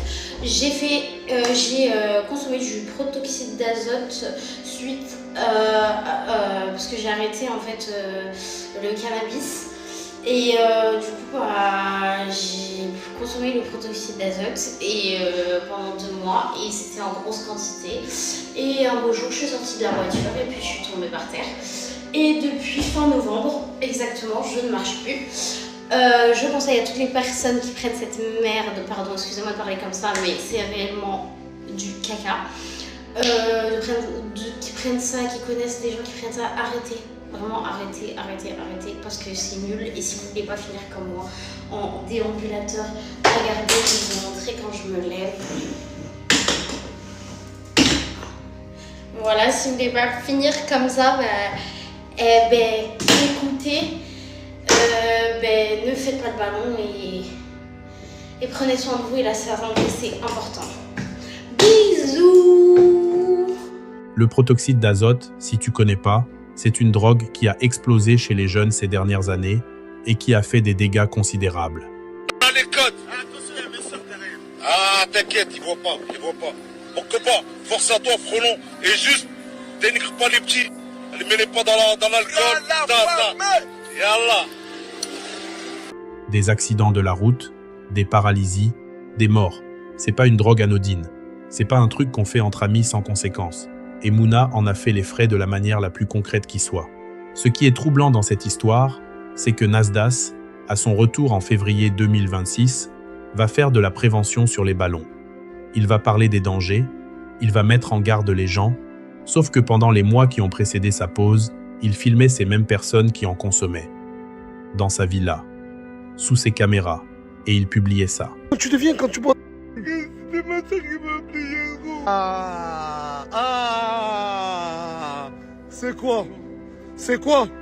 C'est quoi Tu m'avais juré que t'avais arrêté les ballons.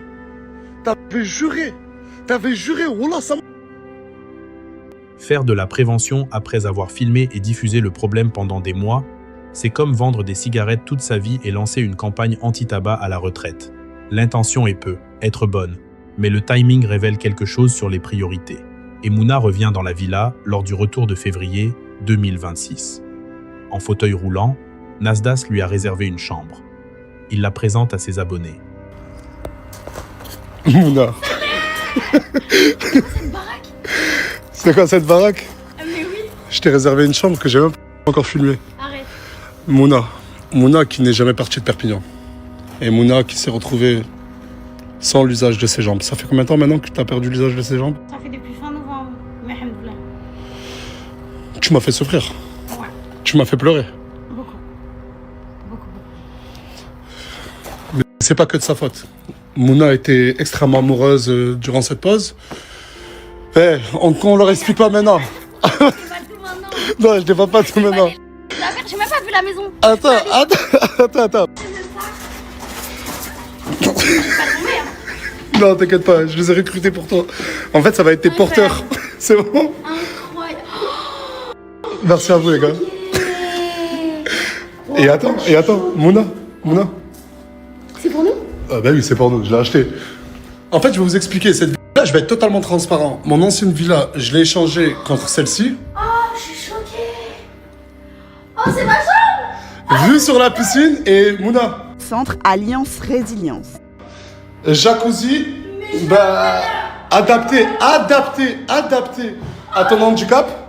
Oh, je suis choquée. Et... Bah pas maintenant. Pourquoi? Mais il y a d'autres gens qui vont venir, il y a d'autres gens qui viennent là. Oh, je suis choquée. Oh, mon dressing. Ah oui, regardez son dressing, putain, j'ai failli oublier, j'arrive plus à snapper, Regardez juste son dressing, s'il vous plaît. Attendez, je le mets bien en recul, je sais pas si on peut le faire, mais regardez, hop. Espérons que cette fois-ci, je me fais pas voler. Pardon, excuse-moi. Mouna, si elle a perdu ses jambes, c'est à cause de l'usage des ballons. Pour toutes les personnes qui en font petites, grandes, moyennes, En fait, jamais, parce que sinon, je risquerais de finir comme moi, en fauteuil roulant. Et Mouna, elle a fait clairement une dépression. Ouais. Elle a été extrêmement amoureuse de Chicanos. Tu me parles de lui déjà là, parce qu'on est là pour parler de mes jambes et faire une prévention. Juste pour vous dire, elle et Chicanos, ils ont fini en garde à vue. Les deux. Ouais, mais on a fini surtout plus ensemble. Les deux.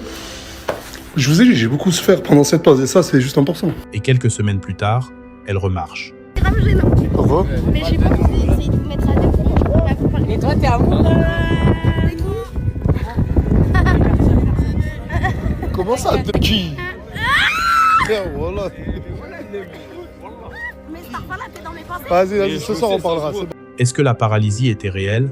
Est-ce que la guérison est réelle? Honnêtement, on ne sait pas. Et je ne vais pas me permettre de trancher sur une question médicale. Mais ce que je peux te dire, c'est que dans l'univers de Nasdas, la frontière entre ce qui est réel et ce qui est mis en scène est tellement floue que même les questions les plus sérieuses finissent par être contaminées par le doute. Ce qui est certain, en revanche, c'est ce qui se passe entre Mouna et son ex Chicanos pendant la pause de Nasdas. Les deux ont été placés en garde à vue pour des violences conjugales. Nasdas le sait, et lors du retour en février 2026, il décide d'inviter les deux dans la même villa, ensemble, après une garde à vue pour violence entre eux. Elle sait pas. Allez, faites-le, c'est fini. Eh, vous savez pas l'hystérique love. Attends, c'est bon, tu peux rentrer. Wallah, vous savez pas ce qui s'est passé durant ces 9 mois entre lui et Mouna. Oh, ils sont rentrés en garde à vue ensemble. Mais c'était des dingueries. Et là, Mouna, elle sait qu'il est sur Perpignan, mais en gros, ils se croisent pas. C'est une première fois, tout. Si ça c'est pas fait exprès pour créer du drama, je ne sais pas ce que c'est. Et il y a une dernière chose sur Mouna qu'il faut mentionner. Les rumeurs de rapprochement entre elle et Nasdas. Des clips circulent. Des moments filmés qui semblent suggérer une certaine proximité. Nasdas a été obligé de s'expliquer publiquement là, dessus face à Morgane, sa femme. Ce qui en dit long sur la nature de ces rumeurs et sur l'ambiance qui règne dans cette villa. Mais justement, parlons de Morgane et parlons de la vie privée de Nasdas. Parce que derrière l'influenceur, il y a un homme. Et cet homme a une vie qui s'est effondrée en grande partie à cause de ce qu'il a lui-même construit.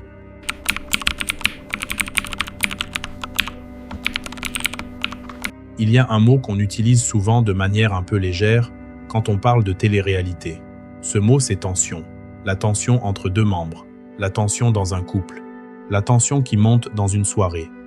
Et dans la télé-réalité classique, à la télévision, cette tension est encadrée. Il y a des producteurs, il y a des équipes de tournage, il y a des psychologues en coulisses, il y a des limites légales que personne ne peut franchir à l'antenne. Dans la villa de Nasdas, il n'y a rien de tout ça. Pas de producteurs, pas de psychologues, pas de limites claires.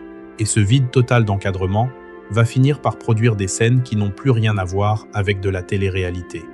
Des scènes qui ont un nom précis dans le code pénal. Commençons par ce qui semble le moins grave. Et je dis semble, parce que même ce qui paraît anodin révèle quelque chose de très inquiétant sur les dynamiques qui règnent dans cette villa. Il y a un soir où Nasdas filme les tenues de tout le monde avant une soirée. Il arrive sur une des membres de la team et il remarque qu'elle porte des talons avec des chaussettes. Ce qui est effectivement un choix vestimentaire assez inhabituel pour une soirée. Voilà. Et accrochez-vous bien. Elle a mis des talons chaussettes. C'est lui qui m'a dit de mettre ça Attends, mais pourquoi tu lui imposes de mettre des chaussettes alors qu'elle a mis des talons? C'est ma meuf, elle monte pas ses pieds. Je sais pas qui monte ses pieds. Mais alors tu m'as dit que t'as fait la manicure. Ouais, j'ai fait la manicure. Là, t'étais prête à les montrer tes pieds. Mais franchement, ouais. Ah, au bout d'un moment, t'abuses. C'est des pieds. Nasdas réagit. Il parle à Jibril, le copain en question. Il lui dit que c'est des pieds, que tout le monde veut voir ses pieds, qu'il abuse. Et la conversation est filmée, publiée, vue par des millions de personnes. Et superficiellement, on pourrait se dire « Ok, Nasdas prend la défense de la fille. Il remet le mec à sa place. » Sauf que quelques minutes plus tard, dans la même soirée, Jibril est en train de rigoler avec quelqu'un. Il est de bonne humeur. Et d'un coup, sans prévenir, sans raison apparente, il stoppe net de rire. Il attrape son téléphone. Et il le balance à toute force dans le visage de sa copine. Pleine face. C'est filmé, je te mets gros taquet. Oh ouais, mon grand, oh. C'est pas transparent. Non, c'est pas transparent. Enfin, c'est un peu transparent. C'est un peu transparent. Oh. Lâche-la. Pourquoi je rigole avec toi ou quoi? Pourquoi je rigole avec toi? Aïe. Ah, mais vous êtes malade. Et Nasdas filme et publie.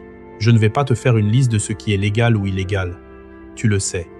Lancer un objet à force dans le visage de quelqu'un, c'est une violence physique. C'est un délit. Et dans ce cas précis, c'est une violence conjugale. Filmée, publiée, vue par des millions de personnes. Et la seule réaction de Nasdas, c'est de continuer à tenir la caméra.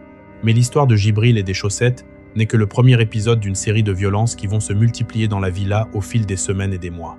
Il y a Donald. Donald qui est connu dans la villa pour être insupportable, pour parler mal à tout le monde, pour chercher systématiquement le conflit. Et un soir, une situation éclate autour d'une histoire de fille et de TikTok. Un mineur de la villa s'intéresse à une fille que Donald veut pour lui. Et Donald, face à cette situation, fait un choix. Lâche-le. Mais c'est sa meuf. Personne fait des TikTok ici, il va faire ses choix de sa daronne, ça. Non, ça sa mère, non, mais... Frérot, moi, personne fait des TikTok ici. Pourquoi il a envoyé sa gadget ici, mon frère? Ouais, ça, en fait, voilà. Viens qu'on mette un point sur les et barre sur les T dans cette histoire. Il fait ça, il fait le zig, je vais le baiser. Non, arrête. Il veut pas que tu fasses de TikTok ici. Il attrape le mineur par le cou. Il l'étrangle. Littéralement, devant les caméras, devant des centaines de milliers de personnes en live. On voit le gamin avec une marque sur le cou, les larmes aux yeux, qui tremble, parce qu'un adulte vient de le prendre à la gorge pour une histoire de fille. Et Nasdas. Que fait Nasdas pendant tout ça? Il filme, et il dit que c'est pas cool ce que Donald vient de faire, comme si commenter suffisait, comme si un « c'est pas cool » après avoir assisté à l'étranglement d'un mineur était une réponse appropriée, comme si le fait de filmer la scène et de la publier était compatible avec le rôle de responsable qu'il prétend avoir dans cette vie-là. Ensuite, il y a Bilal, celui qu'on a déjà croisé dans le chapitre sur Mouna. Bilal qui, en dehors de la villa, agresse 2 femmes dans la rue. 2 femmes qu'il avait reconnues et qu'il avait abordées. Et qui se sont retrouvées à recevoir des coups parce qu'elles avaient eu le malheur de le reconnaître au mauvais moment. Bilal est donc exclu de la villa après ça. Officiellement. Nasdas annonce qu'il ne peut plus revenir. Sauf que l'exclusion a une dimension légale que Nasdas ne mentionne pas tout de suite. Bilal a été interdit de séjour dans l'ensemble du département où se trouve la villa. Ce qui veut dire qu'il n'a légalement pas le droit d'être là. Et pourtant, quelques semaines plus tard, il est là, dans la villa, comme si rien ne s'était passé. Nasdas l'a laissé revenir, en sachant qu'il n'était légalement pas censé être là, en sachant qu'il avait agressé 2 femmes dans la rue, en sachant tout ça.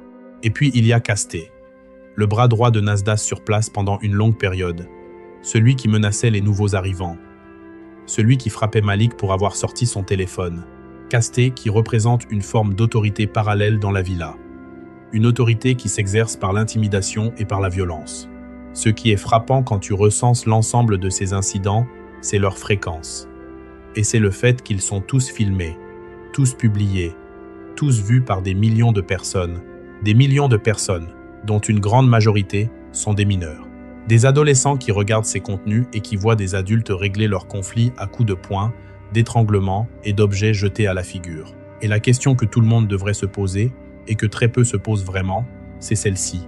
Quel est l'impact de regarder ça tous les jours sur un cerveau de 13, 14, 15 ans? Qu'est-ce que ça normalise? Qu'est-ce que ça installe comme référence sur la manière dont les conflits se règlent? Sur la manière dont on traite les gens qu'on aime? Sur ce qui est acceptable ou non dans une relation? Je ne dis pas que regarder les lives de Nasdas fait de toi une personne violente. C'est pas aussi simple que ça et je serais malhonnête de le prétendre. Mais je dis que quand ce type de contenu est consommé quotidiennement, en masse, par des enfants et des adolescents, il contribue à normaliser des comportements qui ne devraient jamais être normalisés. Et Nasdas, lui, est parfaitement conscient de son public. Il sait qui le regarde, il l'a dit lui-même devant les députés, et il continue quand même. Mais si les violences entre membres de la team sont déjà très graves, il y a un incident qui sort de ce cadre, parce qu'il implique non pas des adultes entre eux, mais un enfant, un tout petit enfant.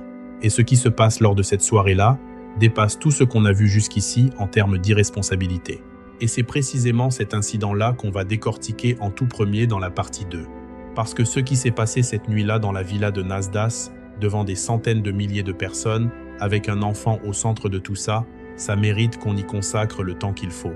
Sans rien couper, sans rien esquiver. Et ce n'est que le début de ce qui t'attend dans la suite. Parce que la partie 2, c'est les chiens, c'est la vie privée qui s'effondre, c'est la commission parlementaire, c'est les pauses calculées, et c'est l'analyse finale sur ce que toute cette histoire dit vraiment de nous et d'Internet. Rendez-vous samedi prochain pour la partie 2. Et si tu veux pas la rater, tu sais ce qu'il te reste à faire, abonne-toi, active la cloche, et on se retrouve la semaine prochaine.